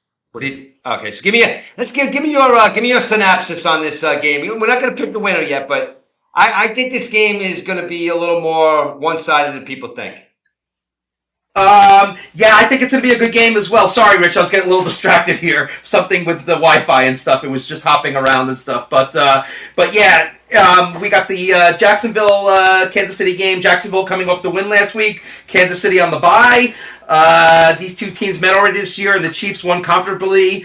Being a 9-point favorite at home suggests that our friends in the desert, Las Vegas, expect the Chiefs to do it again. And make no mistake, they're the better team in this game, partly owning to the fact that they're probably the best team in the NFL. Having said that, Trevor Lawrence isn't going to be quite as coward as he was in the first half last week in the on the road environment at Arrowhead Stadium this time around. I think the last time he had some shaky start there in the hostile environment, but I think he has a little mojo now. And I think when you come back from a 27-0 win, 27-0 hole, Rich, to win, you can be counted on to win against anybody. So no matter how incompetent a coach is, you were facing during the comeback, say last week, Jacksonville will have to be much better this time around. They can't afford to get down, which mostly means finding a way to limit the Chiefs to less than 486 yards. They gave up during their last meeting. Patrick Mahomes will spread the ball around. He's got so many mouths to feed. But Jacksonville has to find a way to limit some of those options, or else they'll suffer a death in Kansas City today. So I don't know if you want to give the picks yet, but it's going to be a good game. What do you want to do, Rich? Give our picks or no? Yeah, we'll give the picks with the spreads. Last. We can say like who you think's going to win the game, but we'll do our picks last with the spreads. But you can tell me you think's going to win now, but then we'll do spreads last. But go ahead. Who do you think is actually going to outright win this game today? There's two keys to this game. One, Zay Jones, coming off a year where he had 82 catches for 823 yards. He's the big factor in this game for the Jaguars today. And on the other side of the ball, you got Jared McKinnon, who's leading NFL running backs with 9 touchdown catches this year. Also got me a fantasy football championship in my corporate league. Thank you, Jared McKinnon, because I picked him up the last 3 or 4 weeks. So he's averaging 110 yards from scrimmage in the last 4 postseason games for the Chiefs. I think the Chiefs are going to win today, Rich. But, we'll get to the point spreads later and stuff. But I think the Jaguars are going to keep it close. Yeah. Now, the Chiefs, to me, first, let me just start off by saying what this game today is, Patrick Mahomes is not Justin Herbert. Okay, and I'm not talking, and I'm not even talking about being coached. I'm not even talking about anything like that. I'm just talking about straight up decision making. In my eyes, I think that Pat Mahomes, somebody could come in and break every single leg on all the starting offensive in the middle of the game, and he'd find a way to score a touchdown. I think that Pat Mahomes right now, there's nobody that you could compare Pat Mahomes to in the NFL right now. He can do it with anything. He does it with his legs. He does it with his arm. He shuffle passes. I mean, the only thing I think that the key to today's game is, listen, Mahomes is going to be Mahomes. He's going to play well. Kelsey has to be Kelsey. Like these are all factors that have to happen. The offensive line, they want to win. So Pat Mahomes, they'll die for that kid. They're going to block their asses off. They're a pretty decent offensive line. They got to block for the kid. And if not, we all know how Pat Mahomes is. Pat Mahomes is, if somebody's coming at him, he's going to give you a little juke, maybe a little shortstop, double play to the running back. And he's just going to make shit happen. And if you can't do that, he's just going to take off, throw across his body. He makes stuff happen. But to me, in my eyes, I was reading up on this game. The major factor of Kansas City win this game today is the cornerback play of the two cornerbacks. Now, the cornerbacks are, average, subpar. They get burnt. They gave up a lot of yards last game they played. In order for the Chiefs to win, they have to keep the wide receivers low in yards, and they have to make Trevor Lawrence run because the linebackers are gonna chase Lawrence all day. And they're gonna catch him too. The defensive backs and the safeties have to play well against the Jacksonville Jaguars because on the other side of the ball, you got Pat Mahomes and the rest of them. If a game came down to it last week and they started scoring points, Pat Mahomes would tell Andy Reid, "Can I get in there and play linebacker or something, or can I get in there and play cornerback?"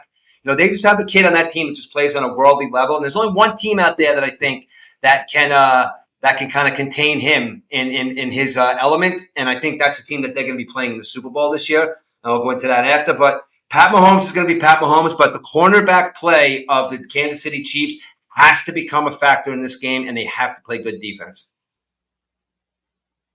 Yeah, no doubt. But Kansas City's defense could be Swiss cheese at times, Rich. We've seen them give up a lot of points this year. Also, they really haven't put an opponent away this year either, Rich. If you remember the Denver Broncos game, I mean, in Denver, the Broncos came back in that game. I mean, they really haven't put the nail in the coffin, that defense. And I don't know if it's going to happen today in the playoffs. We'll see what happens. But I think this is going to be an entertaining game, Rich. I think the Jaguars are going to put some points on the board and not go away quietly in this game.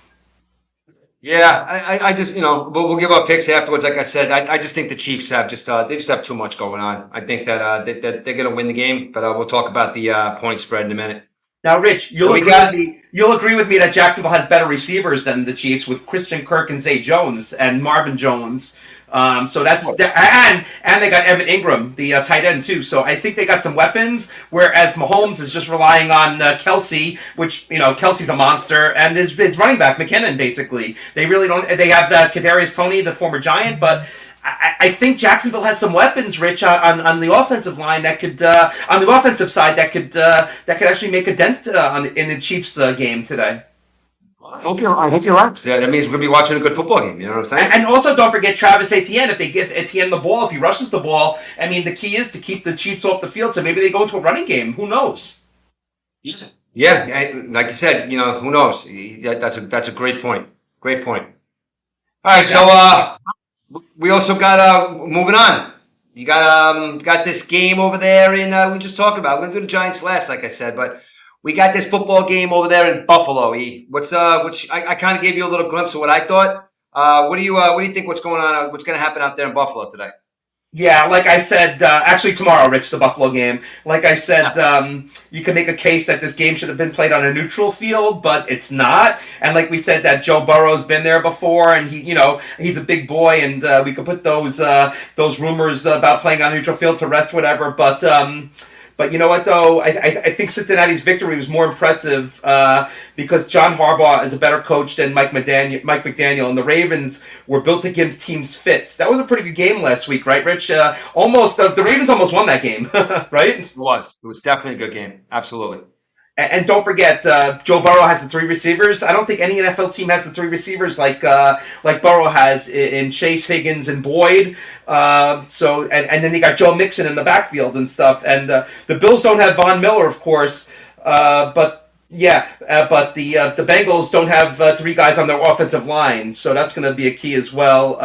The Bills are healthier. Playing at home, they were sloppy against Miami, like we know. The question really comes down to: do you trust Buffalo to handle their business against an opponent like the Bengals, or do you think that Burrow will just swagger his way into another AFC Championship game versus, I guess, Pat Mahomes, like we're saying? If the Bengals' patchwork line can protect him, that's it. I think the Bengals are gonna give the Bills a challenge in this game, Rich. Yeah, I mean, this is set up to be the best game of the weekend. I mean, like I said, we have four good games, but this game is set up to be, the best game of the weekend. It's got the kid getting hurt a couple of weeks ago. It's got Joe Burrow saying, like, how long are the Cincinnati Bengals going to be relevant? He's like, as long as I'm here. But you know what? What Cincinnati Bengals have something though that the Bills have too, but I don't think as good as the Cincinnati Bengals do. Jamar Chase is going to be a big factor in this game because the Bills have a good defense. Don't get me wrong; they're going to attack. They're going to chase him. They are going to chase Joe Burrow. But their secondary is the weakest point of their defense there. And if Jamar Chase could give them fits, even if they double team him, I think Joe Burrow is going to be able to maybe get chased out of the pocket a little bit and, maybe hit Mixon a little bit or, find Jamar Chase because Jamar Chase is one of those guys. Listen, I know Stephon Diggs on the other side of the ball. He's a very good wide receiver as well. But you look at a guy like Jamar Chase, his yards after catch are just insane to me. He catches the ball. I mean, if you look at his yards after catch, that means he's catching the ball at 15 yards and he's running for 50 sometimes. So, and I think that's going to become the thing that's going to put the Cincinnati Bengals over the top is the play of Jamar Chase because Buffalo is going to be chasing the kid, and the kid is not going to go away. He's not going to go away this year. He's going to keep pumping. He's going to keep pumping. As we've seen, the kid doesn't give up. He's another one. He's not Justin Herbert. He's going to come in, even if he's losing in the first half, he's going to come out in the second half and will his team to win. The quarterback play on these high-level football teams really, really shows in the playoffs. And I think Burrow is going to have one of those games today where he's going to be the best quarterback on the field today. Okay, unfortunately, Josh Allen tries to do a little too much with his legs, and unfortunately, that's not going to be good for him because they're going to be looking to smash him at that line. So I think that Cincinnati's defense is going to be is on notice today. And I think Cincinnati's defense is on notice because their defensive line is going to be chasing Burrow with their cornerbacks covering their wide receivers, and they do have very good cornerback play out there. And because they are waiting around, they got that late pick six that was a huge play for them. And I think their secondary there, having those players there roaming the secondary, is going to allow their linebackers in their defensive line to chase Josh Allen around all day. Josh Allen's going to get his yardage, but he's not going to get enough yardage to win this football game. I mean, we'll go over the point spread in a little while, but this is Burrow's game to win. This is Burrow's game to win today. It's also his game to lose as well. Yeah, no doubt, Rich. And the one thing, Achilles heel for the Buffalo Bills is their turnovers. They've turned the ball over 30 times this year. Only the Colts are worse with 34. So, like we said, it hasn't been like a regular season we've seen Josh Allen. There's some flaws this year, fumbling and some bad decisions with passing, throwing interceptions and stuff. But yeah, it's going to be a good game, Rich. I think there'd be like 70 points total scored in this game, basically. I think the key for the Bills is Gabe Davis and Dawson Knox. Knox has been a touchdown machine the past couple of weeks, and if Diggs is going to get double teams, then they have to look to Gabe Davis, who likes to go long distance with Josh Allen sometimes.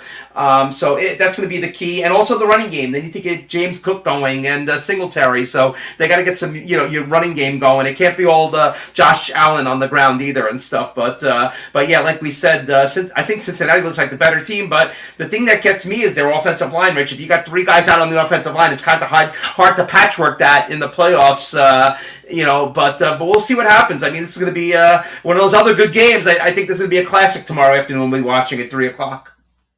Yeah, I definitely do too. And that's going to lead us to another game. The game Dallas is playing in San Francisco. That will be tomorrow evening's game. Now, you want to go first on this game because I definitely know who's winning this game. But I'm going to tell you Rich, what do you got on Dallas and San Francisco? This is one of like the most storied playoff rivalries, and the timing couldn't be better for the latest chapter of it. Dak Prescott got his mojo back against the solid Buccaneers defense, shredding them early and never looking back. And then you have Brock Purdy. I mean, the wild story continues. He and the Niners shook off a slow start.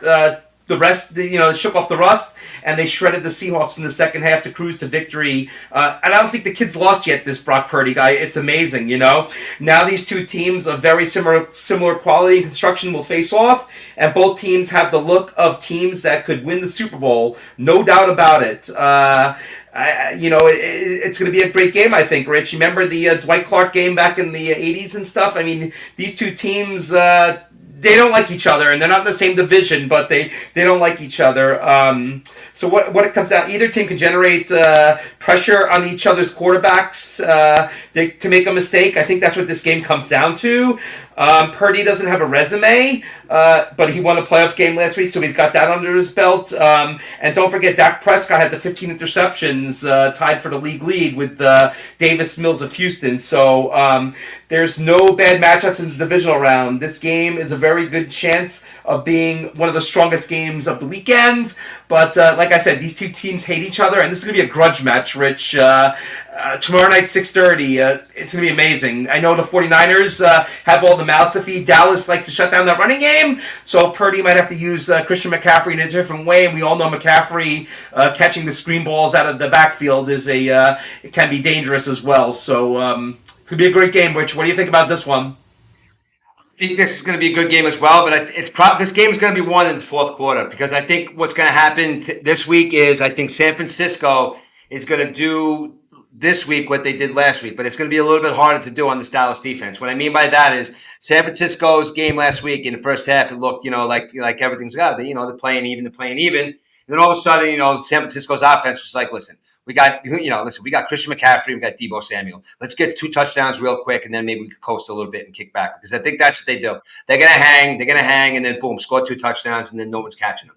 This San Francisco 49ers team, to me, is different than a lot of 49ers teams in the past. It's different than a lot of teams that are constructed today.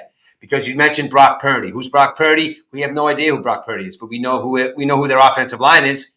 We know who their running back is. We know who their wide receiver is. This is a team that's going to, again, I've been saying it from the beginning, they are built in the trenches. They have this offensive line that says, you know what, though, this kid's young. He doesn't want to see any of the guys on the other side. He does not want to see Micah Parsons pushing him all over the place. So that offensive line is going to say, you know what, Micah Parsons, I know you're going to be all over the place this game, but you're not touching my buddy back there, because he's going to be too busy scoring touchdowns. Because the 49er offensive line and the 49er defensive line, the defensive line led by one Nick Bosa. Nick Bosa is a beast. I mean, he has just kicked it up into another level this year. I mean, the other Bosa kind of screwed up the game last week. I mean, I don't think he's nearly as good as his brother anyway, but you got Nick Bosa, who's letting his guys know on that defensive line. He says, guys, I'm ready to murder somebody on the other side of the ball today. Are you guys ready? And they're both saying, you know what, Nick, we're all ready to murder somebody on the other side of that ball, because we're going to win the Super Bowl this year.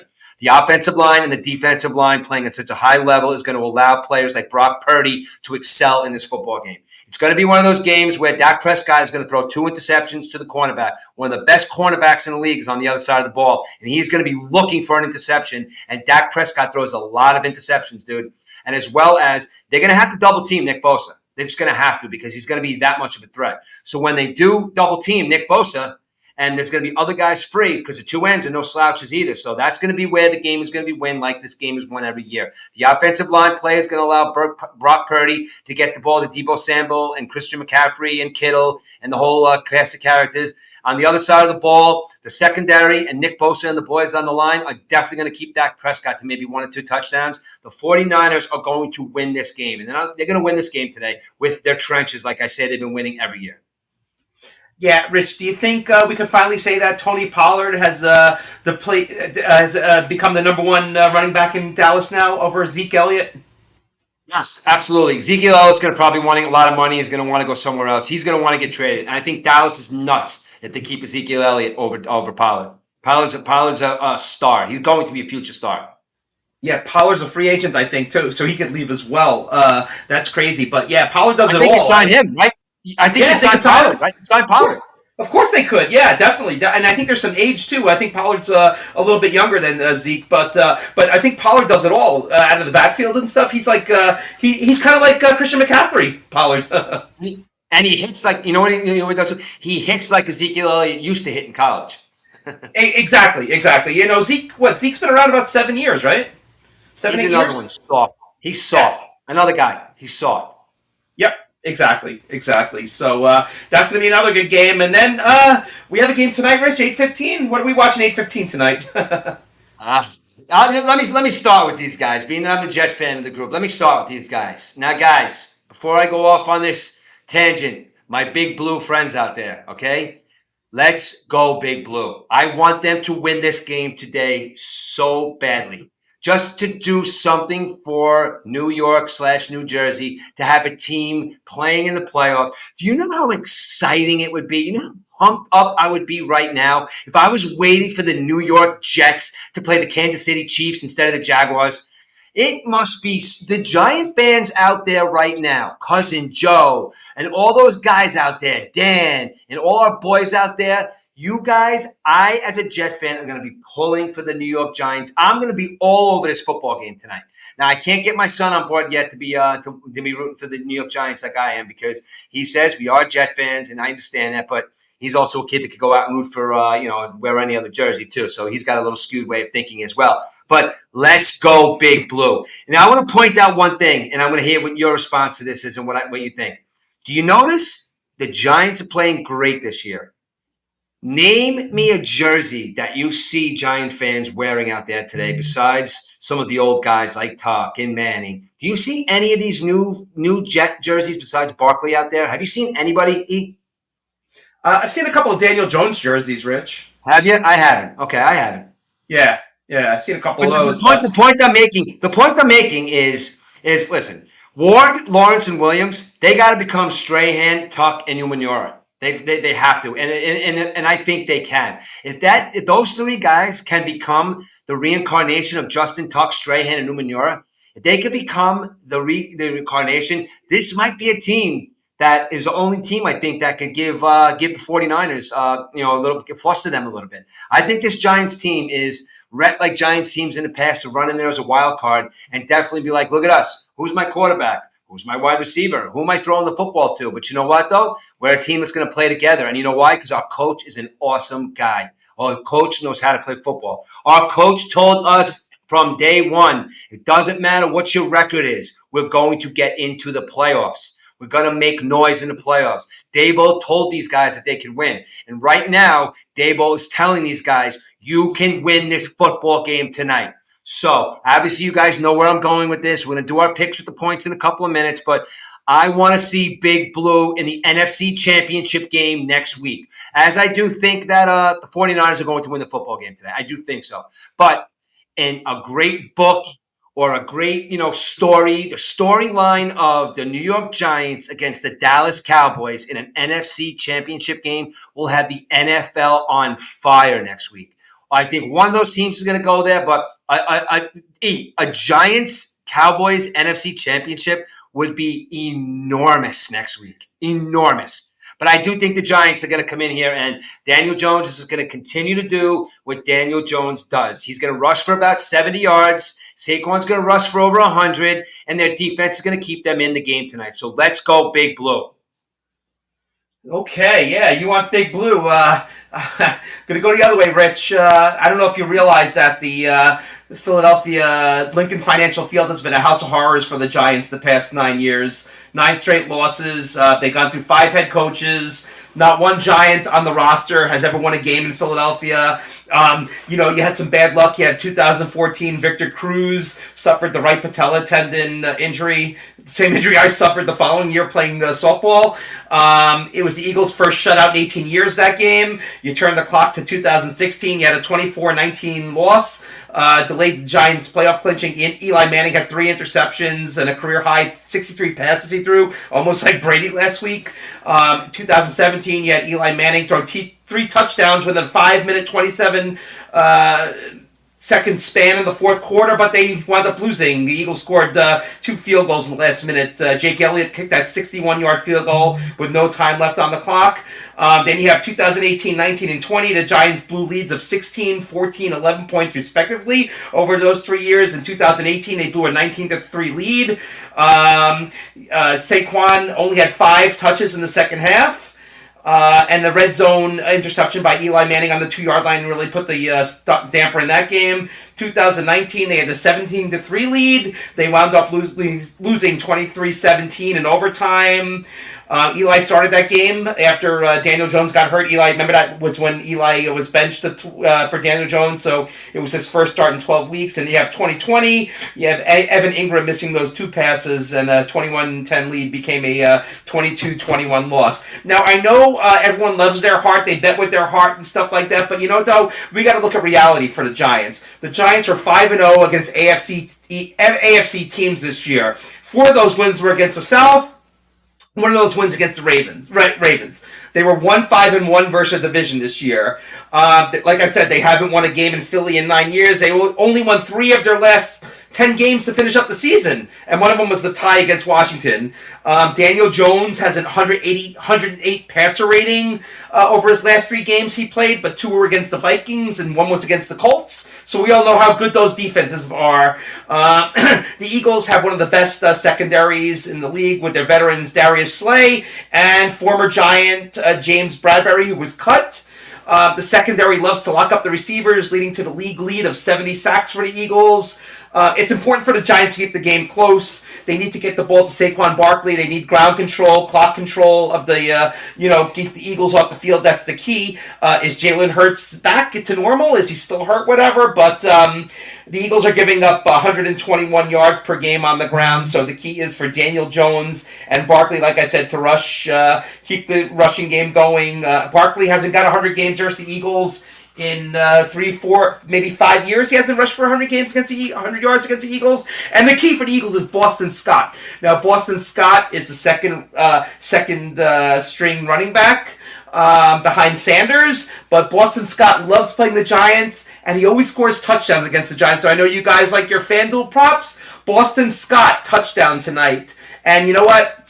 We have to face reality, Rich. It's a hostile environment in Philadelphia. I've been to Giants-Eagles games in the past down in Philly. I saw a Volkswagen with the Giants bumper stickers on it, turned upside down basically in the parking lot of the old Veterans Stadium. I mean, these Eagle fans are relentless, Rich. And you know what? I don't see the Giants win this game at all, but hopefully it'll be a close game. Prime time, 8:15 tonight. But I hate to say it, New York fans, the end is near tonight, 11 o'clock. Yeah.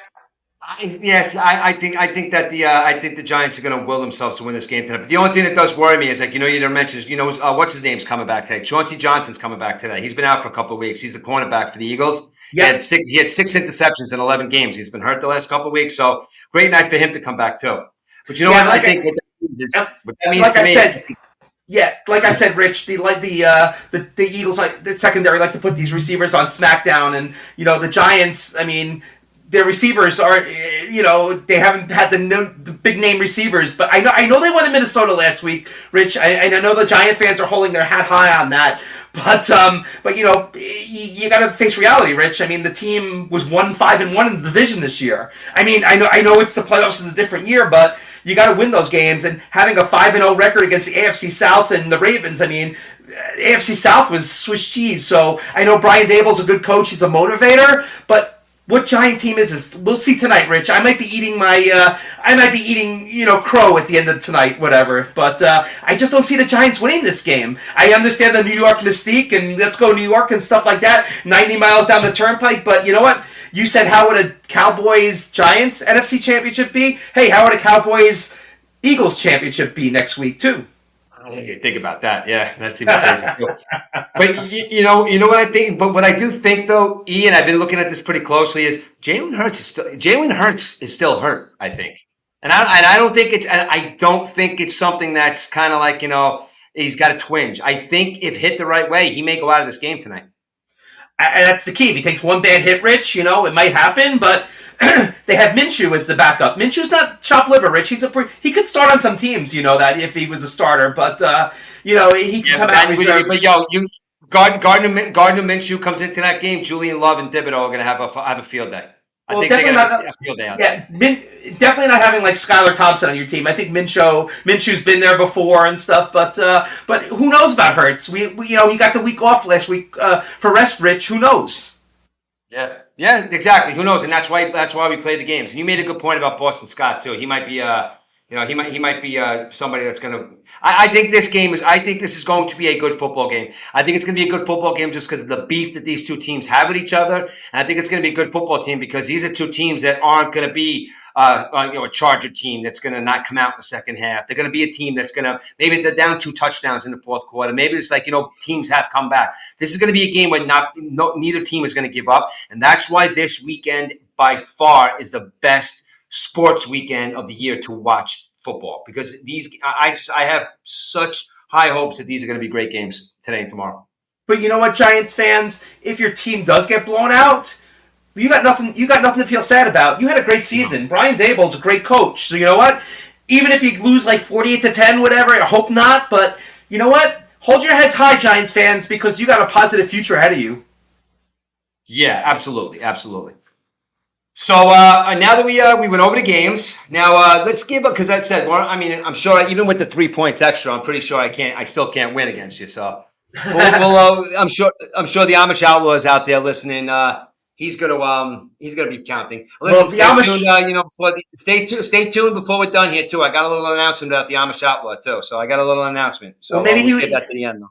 Maybe he'll want to call in too, Rich, while you're giving that announcement and stuff like that. But I think I spoke to the Amish outlaw is busy cooking for about 175 Amish people right now, so he's not going to be. He won't be calling in today. He's got a big Amish party going on today. Gotcha.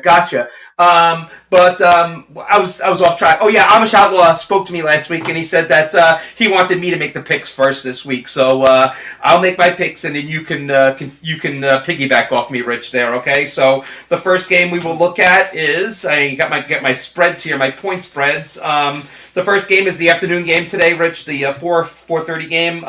The Kansas City Chiefs are 8.5-point favorites. You know what? I think it's too high. I think Jacksonville keeps up with the Joneses here. Like I said, Kansas City's had a hard time of putting teams away this past season. So, I'm going to take the Chiefs to win, but I am going to take the Jacksonville Jaguars plus 8.5 in the spread. I think that the Kansas City Chiefs are going to pull out that one extra field goal out of their asses at some point to cover the spread. I think they're going to win the game and they're going to cover the spread. The spread's 8.5. They might win by a touchdown or a field goal. Kansas City, Pat Mahomes is going to will his team if he needs an extra touchdown, and he's going to will his team to get that extra 3 points if he needs it. So I think Pat Mahomes and the Kansas City Chiefs are going to march on to that AFC Championship game next week. So I got the Kansas City Chiefs covering and winning the football game. Okay, so we're going to move along, Rich, to tonight's game. The one we just talked about, the main event. The Giants against the Philadelphia Eagles. The Eagles are 7.5-point favorites. And like I said, I want the Eagles to win, but I think it's going to be a closer game than we think. So I am taking the Giants plus 8.5 in this game. Listen, I couldn't have went on a crazier tangent in a 7.5. I'm sorry, 7.5. Okay. Listen, if I'd be remiss if I just went on that tangent about how let's go big blue and how they're going to do this and how they're going to do that and bet against them, but not betting against them, man. They are going to take the points. Not only going to take the points, I literally think they're going to win the football game. But if they lose and they cover, I'll take that too. But I literally think the Giants are going to shock the world tonight. And Daniel Jones is going to walk off that field with his big fat finger to the Philadelphia fans. And he won't do that because he's a nice guy, but one of them should do it. And they're going to walk off that field with a win to play and wait for the team next week in the NFC Championship. Giants win the football game. Okay, next we go to Sunday's games, and we have the Cincinnati Bengals at the Buffalo Bills. The Buffalo Bills are 5.5-point favorites, and I'm going to take the Bengals plus 5.5 because I think the Bengals are going to win this game. Listen, you know what, though? I guess I'm not picking up too many points this week because I think Joe Burrow and the Cincinnati Bengals are going to go up to Orchard Park or whatever they're calling it today. They're going to march in, and Joe Burrow is going to take his cocky ass, walk into that stadium, look at the Bills Mafia and says, what do you guys got? I don't give a shit what you – I cursed again. I don't care what you guys give me. Give me all you got, Bills Mafia, because I'm here to throw touchdown passes and give the finger to you guys at the end of the game and march to the AFC Championship. Joe Burrow wins the football game. Points, it doesn't matter. He marches out of Buffalo, another road team that's going to march out of the other stadium and head to the AFC Championship game next week. Joe Burrow and the Cincinnati Bengals win the football game today. Okay, and now the night game tomorrow, 6:30 game start. The Dallas Cowboys at the San Francisco 49ers. The 49ers are only 3.5-point favorites in this game. And you know what, Rich? I'm going to go Dallas plus 3.5. I think the 49ers win by a field goal, but I think the Cowboys are going to keep it close, Rich. I saw something about the Cowboys last week, and I really don't know, but they're a pretty good team, Rich. And if they play well in Tampa, I think they're going to take this on a momentum swing now into San Francisco. But I know these teams hate each other, rivals from the past in the playoffs. I'm taking Dallas plus 3.5 in this game. Dallas plus 3.5. All right, I'm going against you here. Trenches. The Dallas is going to get their asses kicked in the trenches. That offensive and defensive line, I've been pumping it for the whole season. Bosa is going to be all over Dak Prescott. The Deebo Samuel is going to be out there running all over the place. Have you ever seen a guy with a fifth gear like Deebo Samuel? Maybe Tyreek Hill, but that guy is another one. The yards they have to catch for that guy, like Jamar Chase, too, is unbelievable. When you see that guy catch, pay attention to Deebo Samuel today. If he gets a little 5-yard out and he breaks one tackle, the amount of speed he generates when he catches that football is going to be all of the difference that makes for the 49ers, because they got Deebo Samuel, and if Deebo Samuel is not working, he's going to hand the ball to Christian McCaffrey. Christian McCaffrey gets hit at the line. It doesn't matter. He's going to bounce out. They're going to hit Kittle or McCaffrey outside. The trenches on both sides win this football game. And Dallas, sorry, we're not getting that Cinderella ending with you playing somebody else in the NFC East. Point spread, 3.5 points, no points. San Francisco 49ers are my pick to win this game and to win the Super Bowl. Okay, wow. Giving the Super Bowl pick already, Rich. I'm telling you, I am on them. Like I said, I'm telling you today, if the 49ers lose this football game, I got egg on my face because that's going to be the team that I'm picking to win the Super Bowl. Today, as a football fan, as a watcher of this game, and as a watcher of this team, the 49ers are going to win the Super Bowl this year.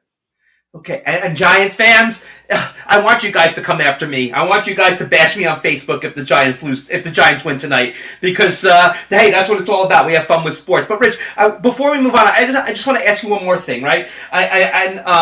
Like somebody asked me Tuesday when I went to work, are you upset the Buccaneers lost? Now, I think. Because I think because the baseball season being so long, the baseball season going from April to October into November sometimes, I think it's a much harder pill to swallow when a baseball team loses in the playoffs because you work so many months than a football team losing one and out in the playoffs. So yeah, the Yankees losing, it was harder for me than the Buccaneers, but I don't know how you feel about that, Rich. What's your take on that? Well, as far as my Mets? Well, say like if the Mets losing a playoff or the Jets, like, oh yeah, because the Buccaneers lost and somebody asked me at work, like, are you upset today? I said, you know what? Life goes on, but I think I'm more upset when the Yankees are eliminated because it's such a long season and all that work for nothing, basically, That's what it seems. Being a Jet fan, when the Jets lose, I just expect it. It's been 53 years. I'm 50. Let me say that again. You hear me? I'm 50. I have not ever seen my favorite football team compete on Super Bowl Sunday. So you know how I feel about that. Listen, and it just comes from a passion perspective. Like when my Mets lose, I take that more to heart than the Jets lose because, the Jets set you up the Mets set you up for failure every year too. But like you said, 162 games, the longest season to get your heart broken or whatever, I guess. But in the shortened season. But being a Jet fan, it's been 54 years since they've even, since Joe Namath, promised the Super Bowl win and everything. And I think it's his fault that we haven't won a Super Bowl since then. But anyway, yeah, baseball hits me harder than football. If the Jets are in the Super Bowl and the Jets are in the playoffs, I am all crazy and I'm in. But I literally talk about the Mets being in the World Series or the playoffs all year, even during football season. So yes, the Mets hurt more than the Jets.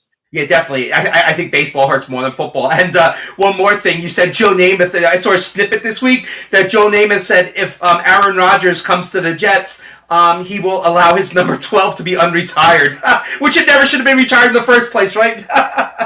I don't care what Joe Namath has to say. I really don't, guys. I'm sorry. I don't care what Joe Namath has to say. This is what us as Jet fans hang our hat on. A guy that walked around with a fur coat, said he was going to beat the Colts in the Super Bowl, raised his finger walking off. They didn't even key on Matt Snell or Maynard or any of those guys. It's just Joe Willie walking off the field. Whatever. Joe Namath, I don't care about you, Joe Namath. Go away. Go away, Joe Namath. Stay away from our football team. It's been 54 years since you won that Super Bowl, and we haven't won one since. Guys, Jet fans out there, I don't know what your superstitions are, and I don't know who you blame for this 54 years. I blame one Joe Willie Namath for our 54-year drought of the Super Bowl. You did something to somebody back then, Joe. You did something, and I'm calling you out on it. You're the reason. So the day that Joe Namath dies in his funeral, whatever month it may be, the January or February of that year, the New York Jets will be representing the AFC in the Super Bowl. I'm not saying when he dies, it's going to be that year. The Jets will compete in a Super Bowl. I don't like it. Wow. Okay, Rich. So figured the Jets will win the Super Bowl within the next 20 years, then, huh? Yeah, pretty much, because he's going to live to one. You know what? With my luck, he made that deal with the devil too. He's going to live to be 250. Yeah, he could be like our boy Buzz, who got married in '93, right? Yeah, or like me. A lot of my friends think I'm a vampire. I'm actually not. I'm actually 450, not 50. Oh, jeez. Hey, listen, before we listen, if we're done with the NFL for now, we're almost coming up to our time. But I want to make a point about something in college football for a second before we get out of here. Yeah, sure. You got anything else you want to talk about the NFL? Anything else going on you'd like to hit us with? No, but I think this college football story is going to be fascinating, Rich, because we spoke about it before we went on the air. Yeah, I'd like to give. We got a couple minutes left. I want to give a couple minutes here, and I know E is just as impressed as I am about what's going to happen over there in Colorado. Colorado's a team right now. Obviously, D1 school. What was it? Who was the guy for Colorado? Who was a quarterback for Pittsburgh that threw that 80-yard pass? Oh, jeez. Remember that a long time ago? Oh boy, yes. Pittsburgh Cordell Stewart threw the ball to Cordell Stewart, Hall of Fame wide receiver. Oh, jeez. Whatever. Oh, my goodness. It's on the tip of my tongue. No, but like I said, it was Cordell Stewart. If anybody out there knows what I'm talking about, it was Cordell Stewart passed the ball to a Hall of Fame wide receiver, and I don't remember off the top of my head who it was. But Colorado is about to be back on the map. And the reason why I'm saying Colorado is about to be back on the map. Michael Westbrook. Rich, Michael Westbrook. Yes. There you go. Not a Hall of Fame. Is it a Hall of Fame or not? I don't know. But he No. turned out to be a pretty good football player. He turned out to be a pretty good football player, though. The Miracle of Michigan, it was called. Somebody else. Yes. Mm-hmm. I'll tell you when it comes to me. I'll tell you who I thought it was, but I thought it was somebody else. But the Colorado football team is about to be back on the map, and because of one coach, Deion Prime Sanders, dude. Deion Sanders left his little school over there in Jackson State, and he went over to to Buffalo, which he told Colorado, which he told everybody he was going to do. He was going to rebuild this small school in Jackson, and he told everybody he was going to, if a big school comes calling, he's going. And it was all for his son. He wants to get his son more looks in the D1 program. Now, he's over there and he's recruiting. Okay, now when I say recruiting, he has, count them, 23 transfer football students coming to play for his program right now. That means 23 Division I athletes transferred from their program over to Colorado. Now, Colorado hasn't been ranked. They're not a ranked program right now. As a matter of fact, they're in a little bit of shambles. The only reason these 23 transfer students are playing right now in Colorado is because Deion Sanders said he is going to win a championship. He doesn't want to go to the NFL. He already made that perfectly clear. He said, I'm not in the mood and I'm too old to be teaching a bunch of rich men. So he is going to be at this Colorado program for a long time. He just recruited the number one cornerback prospect in the entire country, a kid from Florida. I think Lakeland High School in Florida, something like that. And he also took his number one cornerback from Jackson State as a transfer to his program over in Colorado. So right there, right off the bat with the coach, they're going to have the secondary that, I don't know, not too many people are going to be passing too much if he has them playing like Deion. So he's going to have this, I say within 5 years with recruiting and all sorts of. You're going to give this guy either playing for a national championship, international championship, or maybe win 2 by then, just because of his recruiting and just because of his name alone. Deion Sanders is doing wonderful things in the in coaching in college, guys. And if you haven't watched any videos on him, or if you haven't, or if you just didn't like him because you're a 49ers fan and he played for Dallas, if you don't like the guy because you think he's one way, I'll tell you right now, the guy is a great he's going to be a great coach, a great motivator, and he's going to do unbelievable things with that Colorado football team because he's going to tell them all that they can win, and he's going to tell those cornerbacks that, you know what, though, you guys can beat me, because both of them already said that Deion Sanders was their idol. So he's going to tell those kids, you know what, you can beat me. I don't care who the number one wide receiver prospect is in the country from Alabama or LSU or these other schools. You're going to cover him like glue because I'm going to show you how. So Colorado, they're coming, guys. They are coming for that top 4 spot, and it's because of Deion Sanders, dude.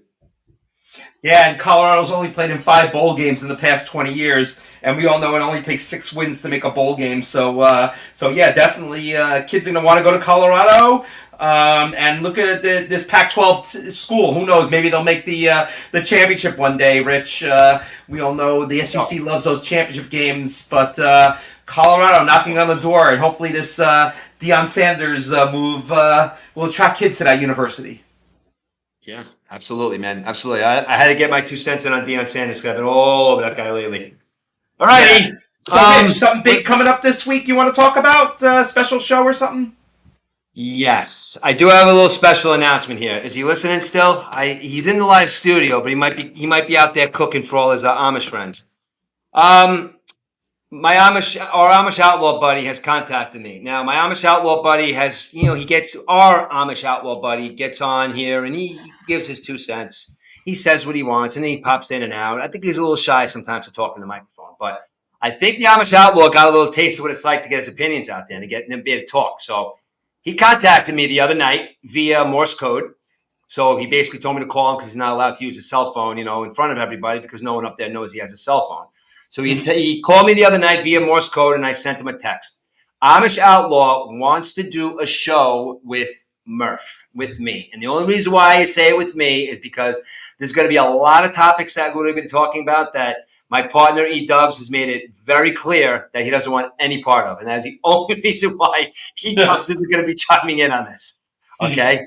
So he's going to call in, I'm sure. He's going to listen. But some of the topics that we're going to be talking about, EDUBBS has definitely told me in the past that he does not want to be a part of. So Wednesday, okay, it's probably going to be in the afternoon. It might be in the evening. I don't know an exact time yet.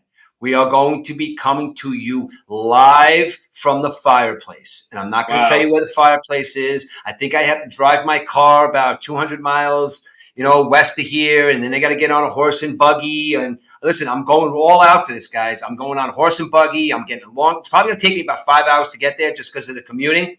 But Wednesday, me and the Amish Outlaw are going to talk.